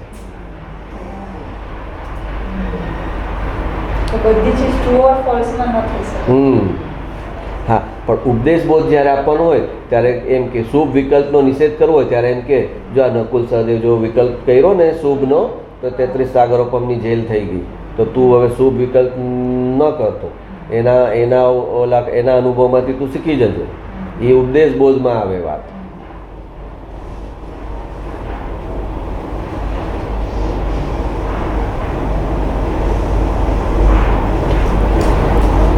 જેમ વાક્ય 258, જેમ દેહ છે તે હેય છે પણ છોડ્યો જતો નથી, તેમ રાગ છે તે હેય છે પણ પુરુષાર્થની નબળાઈથી છોડ્યો જતો નથી. આ શરીર હેય છે તો કે હેય છે તો મુનિ આપઘાત કરે છે? હા, મુનિ કે છે આ શરીર હું નથી, આ શરીર હેય છે, તો આપઘાત થોડી કરે છે. શરીરને સિમંદર સ્વામીને શરીર છે ને એનું આયુષ્ય બરદાસ્ત કરે છે. તો જેમ દેહ છે તે હેય છે પણ છોડ્યો જતો નથી, એ છોડવાનું તારે હાથમાં નથી. તેમ રાગ છે તે હેય છે પરંતુ પુરુષાર્થની નબળાઈથી છોડ્યો જતો નથી. એની યોગ્યતા અનુસાર એના સમયે રહેશે. પણ શ્રદ્ધામાં તો એને હેય છે, તો શ્રદ્ધામાં જે છે એ આગળ ઉપર મેનિફેસ્ટ થઈને જ રહેશે. ચારિત્રમાં એવા સંયોગ ઊભા થઈને જ રહેશે. જેણે દેહને હેય માન્યો છે એ અશરીરી અવસ્થામાં જશે જ જશે. જેણે દેહને હેય માન્યો છે કે મારા આત્માનું શુદ્ધ સ્વરૂપ છે, એને કોઈ દેહની આવશ્યકતા નથી, એને કોઈ 5 ઇન્દ્રિય હોય તો જાણે જુએ એવી કોઈ આત્માને પરાધીનતા નથી, એમ જેણે પોતાનું અશરીરી સ્વરૂપ શ્રદ્ધામાં સ્વીકાર્યું છે એને અશરીરી દશા સિદ્ધ દશા આવીને જ રહેશે. અને જેને એવી અશરીરી દશા આવવાની છે એની પૂર્વ પર્યાયમાં એને એવો રાગ હોવાનો જ છે કે હું અશરીરી છું, આ શરીર હેય છે, એમ એની શ્રદ્ધામાં આવવાનું જ છે.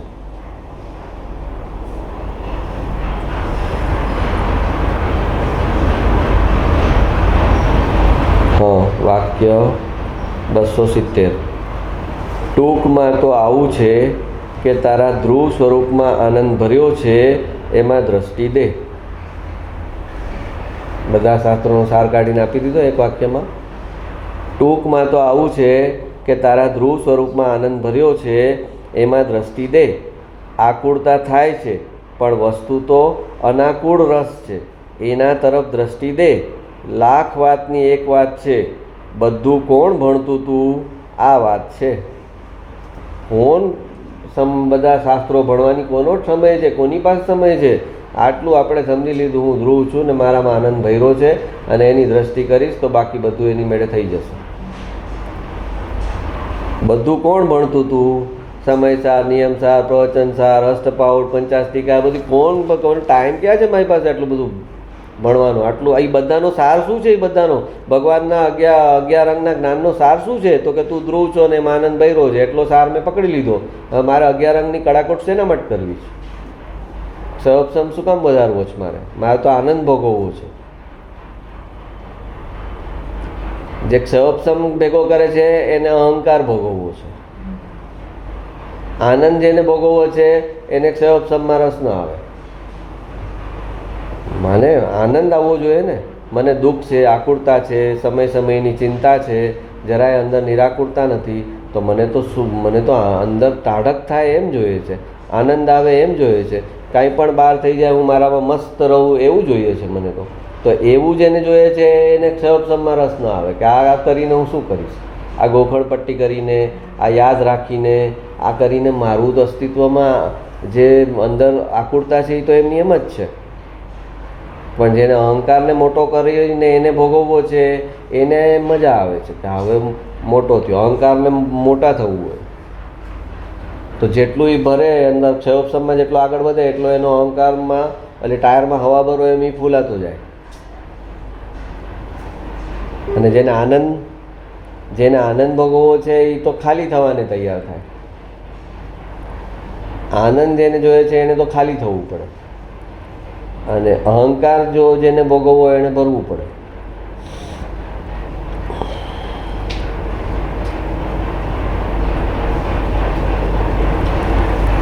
વાક્ય 276. દ્રષ્ટિના નિધાન. રાજાને એક રાણી હોય, કોઈને 1000 હોય, કોઈને 96,000 હોય, પણ ત્યાં મર્યાદા આવી ગઈ. લ્યો બોલો કે 96,000થી વધારે રાણી ન ભોગવી શકો તમે. ચક્રવર્તીની છેલ્લી ચક્રવર્તી, હા ઓલા ઇન્દ્રને કરોડોય હોય, પટરાણીને મહારાણી એ આવશે. હવે રાજાને એક રાણી હોય, કોઈને 1000 હોય, કોઈને 96,000 હોય, પણ ત્યાં મર્યાદા આવી ગઈ. ભગવાન આત્માને અનંતી પટરાણીઓ છે, આ તો એક જ ક્ષેત્રમાં અને કદી જાય નહીં. ઇન્દ્રને કરોડો ઇન્દ્રાણીઓ, પણ અમુક કાળ રહીને ચાલી જાય. ઇન્દ્રનું આયુષ્ય અબજો અબજો અબજો સાગરોપમમાં કેટલું આયુષ્ય, અને ઓલું જે એની ઇન્દ્રાણી હોય એનું આયુષ્ય બહુ થોડું હોય. તો એ આખા એક ઇન્દ્રના ભાવમાં એને કરોડો રાણી થઈ જાય, ઇન્દ્રાણી. એ લોકો સમજો કે આનું આયુષ્ય 1,00,000 વર્ષનું હોય, અને ઓલી ઇન્દ્રાણી જે એને પરણે ને એનું આયુષ્ય 50 વર્ષનું હોય. એક્ઝામ્પલ, એમાં એ પરણે ત્યારે 25 વર્ષની તો હોય, તો 25 વર્ષ થાય એટલે એ મરી જાય, તો ઓલાનું 1,00,000 વર્ષનું આયુષ્ય હોય ત્યાં. આ એક રેશિયો કહું છું ખાલી. તો એક ઇન્દ્રના ભાવમાં એને કરોડો એની રાણીઓ થઈ જાય. તો કે છે ઇન્દ્રને કરોડો ઇન્દ્રાણીઓ, પણ અમુક કાળ રહીને ચાલી જાય. આ ભગવાન આત્માને તો અનંતી પટરાણીઓ સાદી અનંત કાળ આનંદનો ભોગ આપે છે. એટલે કે અનંત ગુણો છે એ એને અનંતમાં એની રાણી કીધી, આત્માના અનંત ગુણોને એની રાણી તરીકે અહીંયા કમ્પેરિઝન કરી કે સાદી અનંત કાળ એટલે કે શરૂઆત થશે પછી ક્યારે એનો અંત નહીં આવે. એ આનંદનો ભોગ જે છે એનો ક્યારેય અંત નહીં થાય.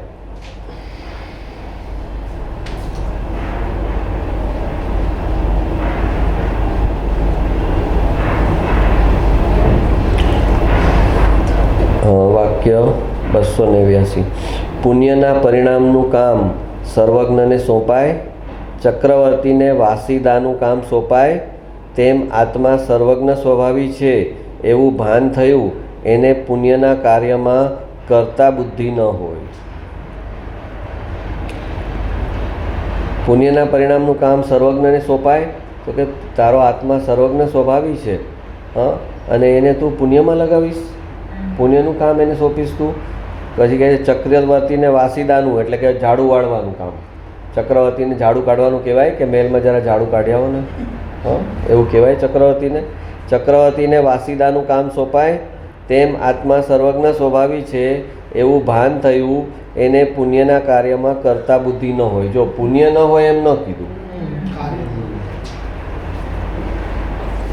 જેને આત્મા સર્વજ્ઞ સ્વભાવી છે એવું ભાન થયું એટલે સમ્યક દર્શન થયું. તો સમ્યક દર્શન થયું એને પુણ્યનું કાર્ય ન હોય એમ ન કીધું, પણ પુણ્યના કાર્યમાં કરતા બુદ્ધિ ન હોય.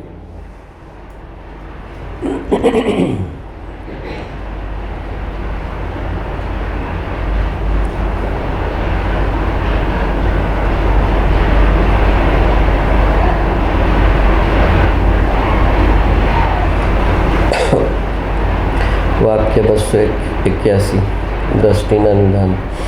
કેવળ જ્ઞાન બેસવું એ તે કાંઈ સાધારણ વાત છે? એમ કે શ્રદ્ધામાં બેસવું, કે કોઈ તીર્થંકર છે જેને કેવળ જ્ઞાન હોય અને એ 3 લોક 3 કાળના પદાર્થોને હસ્તકમલવત વર્તમાનમાં યુગપત જાણે, એ વાત અંદરથી બેસવી એ કોઈ જેવી તેવી વાત છે? કોઈ જેવા તેવાને બેસે કે આવું બધું ન હોય, એટલું બધું કંઈ જાણી શકે? એક કેવળ જ્ઞાનની પર્યાય થાય એમાં કે અનંતા જીવોને જાણે ને અનંતા પૂતગલોને જાણે ને એની ભૂત ભવિષ્ય વર્તમાન 3 પર્યાયને જાણે ને આવું બધું કેવી રીતે થાય? અંદર ખીચડો થઈ જાય એટલો. આવું બધું કાંઈ ન હોય એટલું બધું. તો કે છે કેવળ જ્ઞાન બેસવું એ કાંઈ સાધારણ વાત છે?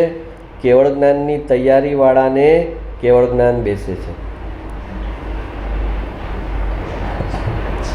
કેવળ જ્ઞાન બેઠું એને કે બહાર સર્વજ્ઞ છે ને એને કેવળ જ્ઞાન છે, સિમંદર સ્વામીને કેવળ જ્ઞાન છે, એમ એને વાત બેઠીને તો એને બહાર એને કેવળ જ્ઞાન સ્વીકાર્યું ને એણે ઇનડાયરેક્ટલી પોતાના અંદરના કેવળ જ્ઞાનને સ્વીકાર્યું છે.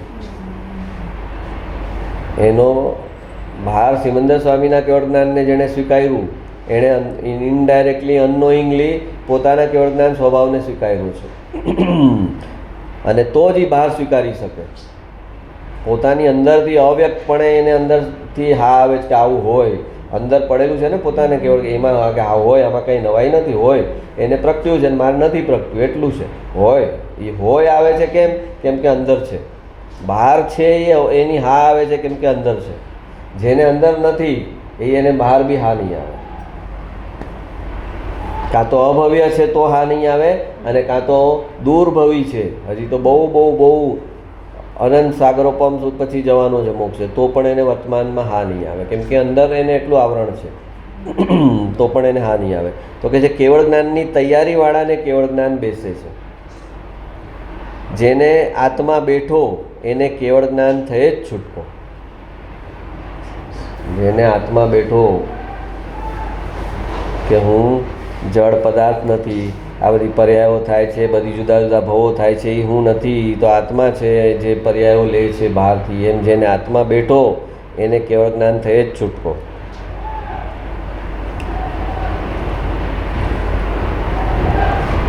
વાક્ય 300.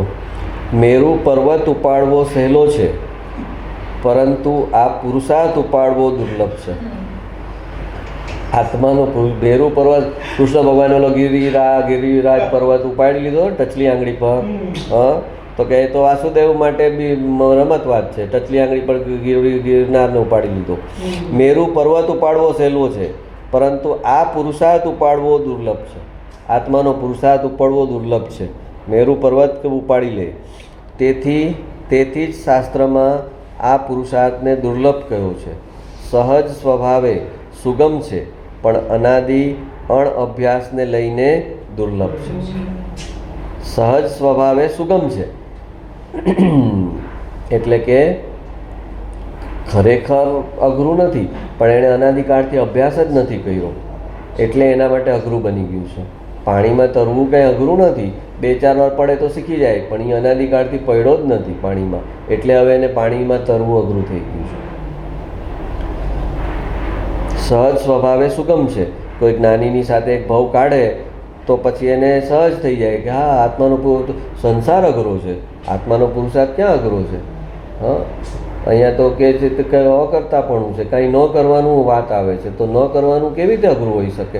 એને અઘરું લાગે છે કેમ કે એણે કરતાપણાના સંસ્કાર એટલા દ્રઢ નાખી દીધા છે ખોટી ચીજના, એટલે એને એમ લાગે છે. ખુલ્લી આંખે ચાલવાનું છે, એ અઘરું હોય? હા, પણ પોતે આમ આંધળો બનીને બંધ આંખે લાકડીના ટેકે ટેકે ચાલ્યો છે. આંધળો માણસ હોય ને તો એ લાકડીના ટેકે ટેકે હોય ચાલે, ત્યારે હવે એને આંખ મળે ત્યારે એ કે મને આંખ ખુલ્લી આંખે ચાલવું અઘરું પડે છે. હું આમ કરીને ટ્રેનમાં ચડી જાઉં બંધ આંખે લાકડીના ટેકે, પણ ખુલ્લી આંખે છે ને હું કન્ફ્યુઝ થઈ જાઉં છું. હવે ખુલ્લી આંખે કન્ફ્યુઝ થઈ જાય છે. હા, અને લાકડીના ટેકે સીધો ટ્રેનમાં ચડે છે. બોલો, આવી વાત છે કે જે સહજ ચીજ હતી એને અસહજ થઈ ગઈ, અને ઓલો અસહજનો અભ્યાસ એટલો છે કે એને એ સહજ છે. અનાદિ અણઅભ્યાસને લઈને દુર્લભ છે. આંખથી ખુલ્લી આંખે ચાલવું તો સહજ સ્વભાવે સુગમ જ છે. એમ આત્માનો પુરુષાર્થ તો સહજ સ્વભાવે સુગમ છે, પણ એને અનાદિકાળનો એને અણઅભ્યાસ, આ બાજુનો અણઅભ્યાસ છે, ઓલી મિથ્યાત્વનો એને પૂરો અભ્યાસ છે. હા,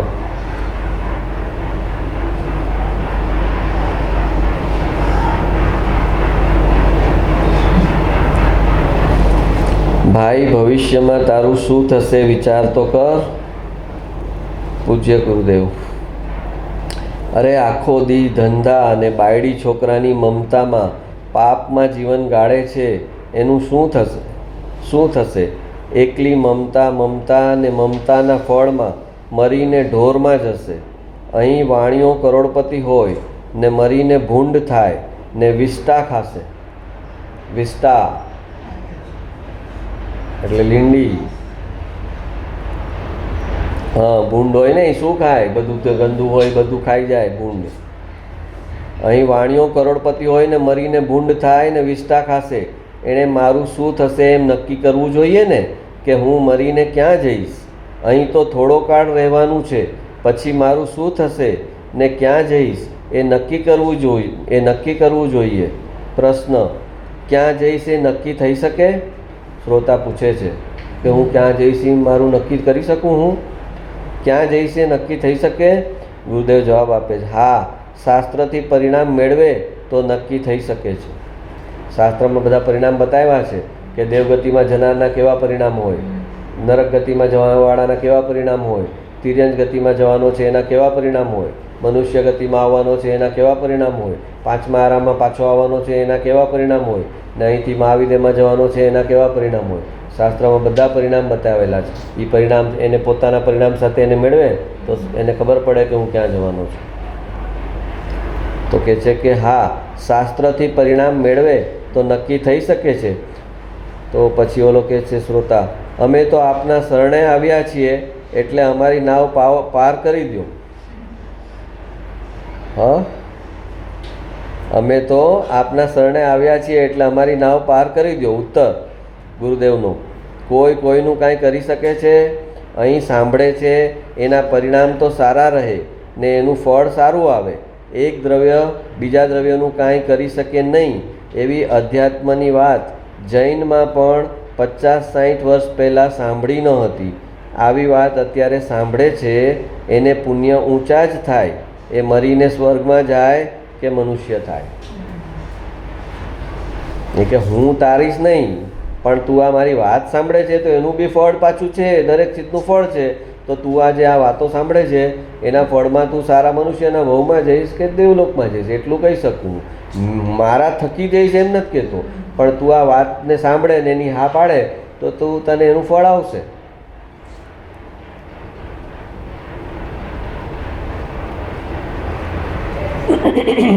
આ મારું વાક્ય છે. ધ્રુવને વેદન નથી, ધ્રુવનું વેદન નથી. ધ્રુવ આકારે પરિણમેલી પર્યાયનું વેદન છે. જે ધ્રુવ આપણે કહે છે એ ધ્રુવને વેદન નથી. ધ્રુવ કોઈ ચીજનું વેદન નથી કરી શકતું. ધ્રુવનું વેદન નથી, અને પર્યાય પણ ધ્રુવનું વેદન નથી કરી શકતું. ધ્રુવને પોતાને વેદન નથી કે ધ્રુવ પર્યાયનું વેદન કરી શકે કે બીજું કોઈ ચીજનું વેદન કરી શકે. અને ધ્રુવનું વેદન નથી, પર્યાય જે છે એ પણ ધ્રુવનું વેદન નથી કરી શકતું. તો ધ્રુવમાં પોતાનામાં વેદન ગુણ નથી અને ધ્રુવ કોઈના વેદનમાં આવી શકતો નથી. ધ્રુવ કોઈને વેદી શકતો નથી અને ધ્રુવ કોઈના વેદનમાં આવી શકતો નથી. તો કે તો થાય છે શું? તો કે ધ્રુવ આકારે પરિણમેલી પર્યાયને પર્યાયનું વેદન છે. જેવું ધ્રુવ છે એવા આકારે પર્યાય પરિણમે છે. તો એ પર્યાયમાં જે ધ્રુવનો પ્રતિભાસ થયો એ પણ ધ્રુવ થઈ ગયો ને. ધ્રુવનો પ્રતિભાસ પર્યાયમાં પડ્યો, એ પર્યાય જે છે એ પણ ધ્રુવ આકારે પરિણમે. એટલે એને વ્યવહારમાં એમ કહેવાય કે આ ધ્રુવ છે અને ધ્રુવે ધ્રુવનું વેદન કર્યું, પર્યાયે પર્યાયનું વેદન કર્યું, પણ પર્યાય ધ્રુવ આકારે પરિણમેલી. એટલે વ્યવહારમાં એમ પણ કહેવાય કે ધ્રુવનું વેદન કર્યું. પણ એ ધ્રુવનું વેદન કર્યું એમાં એમ જો સમજે કે ઓલું ધ્રુવ છે એનું વેદન કર્યું, તો એનું વેદન નથી કર્યું. પર્યાયે ધ્રુવ આકારે પરિણમી અને પોતે પોતાનું વેદન કર્યું, જેને વ્યવહારની ભાષામાં એમ કહેવાય કે ધ્રુવનું વેદન કર્યું.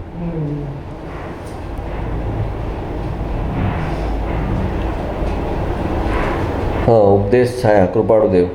સાચા દેવનું, સાચા ગુરુનું, સાચા ધર્મનું ઓળખાણ થવું બહુ મુશ્કેલ છે. સાચા દેવનું, સાચા ગુરુનું, સાચા ધર્મનું ઓળખાણ થવું બહુ મુશ્કેલ છે. સાચા ગુરુનું ઓળખાણ થાય, તેનો ઉપદેશ હોય તો દેવ, સિદ્ધ, ધર્મ એ બધાનું ઓળખાણ થાય. બધાનું સ્વરૂપ સદગુરુમાં સમાય. એક સાચા ગુરુને જો એણે ઓળખ્યા તો પછી એની પાસેથી એને સાચા દેવ, સાચા ગુરુ, સાચા શાસ્ત્ર, સાચો ધર્મ એ બધું જ એને મળી જ જવાનું છે ઓટોમેટિક.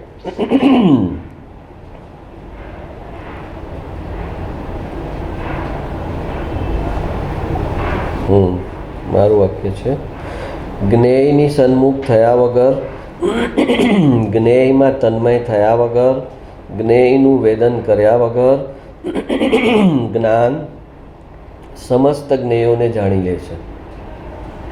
જ્ઞેયની સન્મુખ, ભગવાન જ્ઞેય આ સંસારની 3 લોકની સન્મુખ નથી થતા.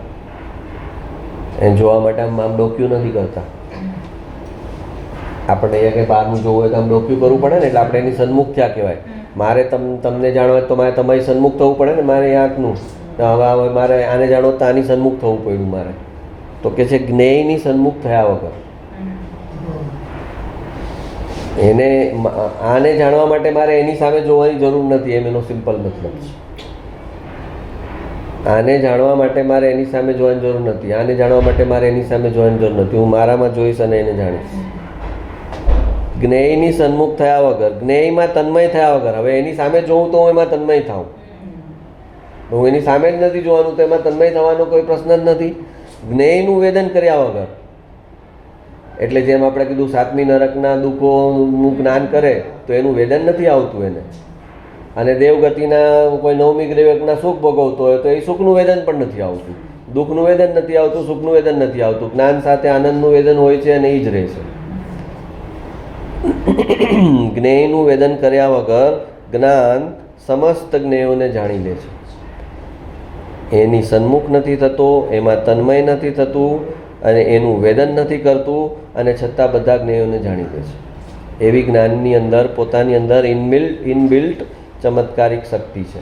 અને એના પ્રત્યે પણ એને અચરજ નથી આવતું, કૌતુક નથી આવતું કે આવી કઈ વસ્તુ છે અને એ મારી અંદર છે, તો એનો કંઈક હું પરિચય કરું, એને કંઈક હું પ્રગટ કરવાની કોશિશ કરું, એવું એને અચરજ કૌતુક નથી થતું. સાંભળે છે એને કીધું ને કે કરોડનો કોઈનો હીરો છે તમારા ઘરે? તો કે આ છે, હમણાં મૂક્યા હતા, પપ્પા તિજોરીમાં મૂક્યો હતો ને, કાઢતા હતા ત્યારે જોયો હતો.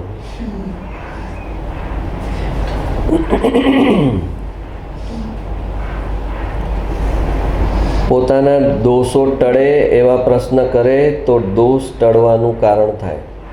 ઉપદેશ છાયા. 7મા આકાશના પ્રશ્ન કરે તો એમાં એના દોષ ન ટળે, પોતાના દોષ ટળે. પોતે આખા દિવસમાં પોતાને ક્યાં મૂંઝવણ થાય છે, કઈ મિસ્ટેક ફરી ફરીને કરે છે છતાં છૂટતી નથી એ મિસ્ટેક, એવા પ્રશ્ન કરે કે આ મારે ફરી ફરીને આવો દોષ કેમ થઈ જાય છે, તો પછી એમાંથી એને છૂટવાનું થાય.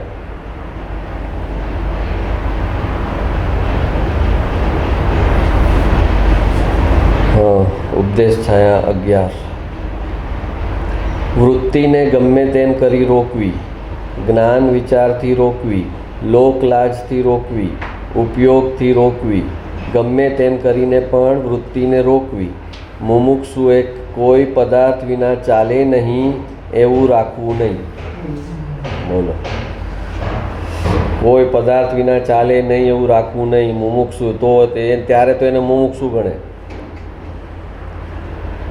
આ દ્રવ્ય વગર મને નહીં ચાલે, આ ક્ષેત્ર વગર મને નહીં ચાલે, આ કાળ વગર મને નહીં ચાલે, આ ભાવ વગર મને નહીં ચાલે. આ નહીં ચાલે મૂક્યું એ મુમુક્ષુ નથી, એમ કે છે. હા, નહીં ચાલે કીધું, મને આ નહીં ચાલે, મને આ નહીં ફાવે, તો એ મુમુક્ષુ હજી નથી થયો. મુમુક્ષુ એને કીધો. અહીંયા આગળ કોઈ હેલ્થ ગ્રાઉન્ડ પરની વાત નથી કે તીખું તમતમતું છે ને એને એસિડિટીના અલ્સર છે ને એને એમ કહેવાનું કે હા મને ચાલશે, એની વાત નથી. એ બધી ચીજની બહારની વાત છે કે જ્યાં તું તારા રાગ અને રસ ને રુચિને પોષે છે ને એ ના પાડે છે, એની વાત છે. તો કે છે એવી જે વૃત્તિ છે એને ગમે તેમ કરીને રોક, જ્ઞાનથી રોક, વિચારથી રોક, લોકલાજથી રોક. ઓલો પીવાવાળો હોય તો એની બાયડી એને કહેશે હવે હમણાં 4 દિવસ સખણા રહેજો, મારા પપ્પા આવ્યા છે ત્યારે. એને કહેવાય લોકલાજથી પીવાનું બંધ અટકાવજો, પછી 5મે દિવસે જાજો, પણ આ 4 દિવસ સખણા રહેજો, એમ કે. એને કહેવાય લોકલાજથી રોકવી.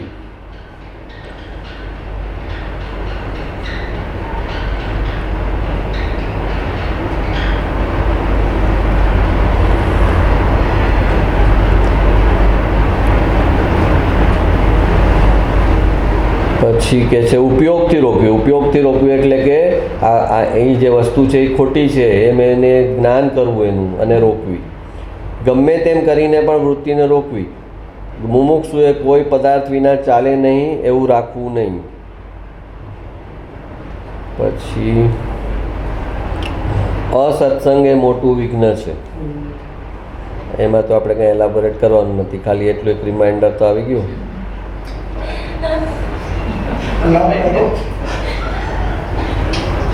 કુંદકુંદ આચાર્યએ પણ મહાવ્રતને પાડ્યા હતા ને.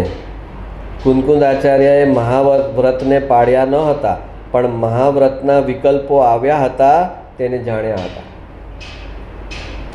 પંચ મહાવ્રત 6, 7માના ગુણસ્થાનના મુનિ હોય એ પંચ મહાવ્રત પાડે, એમ વ્યવહારમાં બોલાય, વ્યવહાર ચારિત્રમાં કે એમ પંચ મહાવ્રત પાડે મુનિ.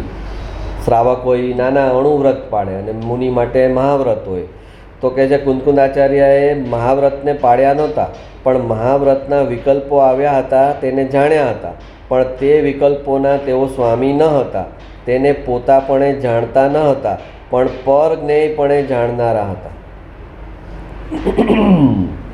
એવો મને રાગ થાય છે, એવો વિકલ્પ આવે છે, એનું જ્ઞાન કર્યું હતું, પણ આ મને થાય છે, હું કરું છું અને કરવા જેવું છે એવું નહોતા સમજતા.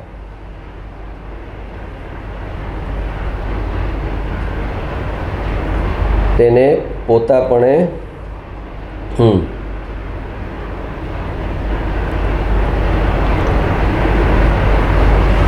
સમજવાની ગરજ. ગુરુદેવ, કેટલાક જીવો કહે છે કે અમને કાંઈ સમજાતું નથી, પણ અરે ભાઈ, મારે આ વાત સમજવાની જરૂર છે.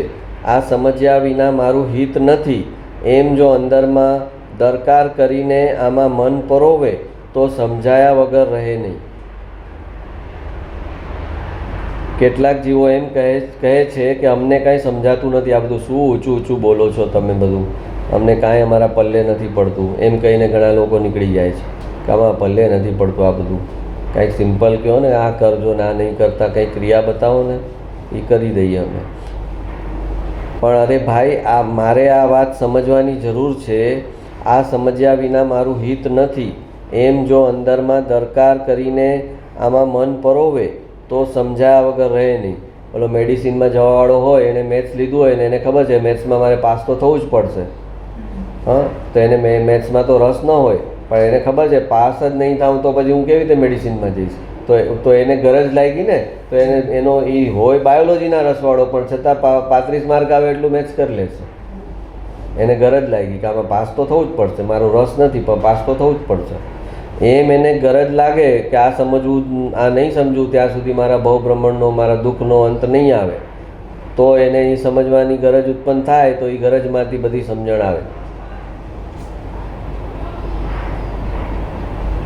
અંદર ગરજ કરીને સમજવા માગે તેને બધુંય સમજાય તેવું છે. જેને સમજવાની જરૂર જ ન લાગતી હોય તેને ક્યાંથી સમજાય? માટે અંદરથી દરકાર જાગવી જોઈએ.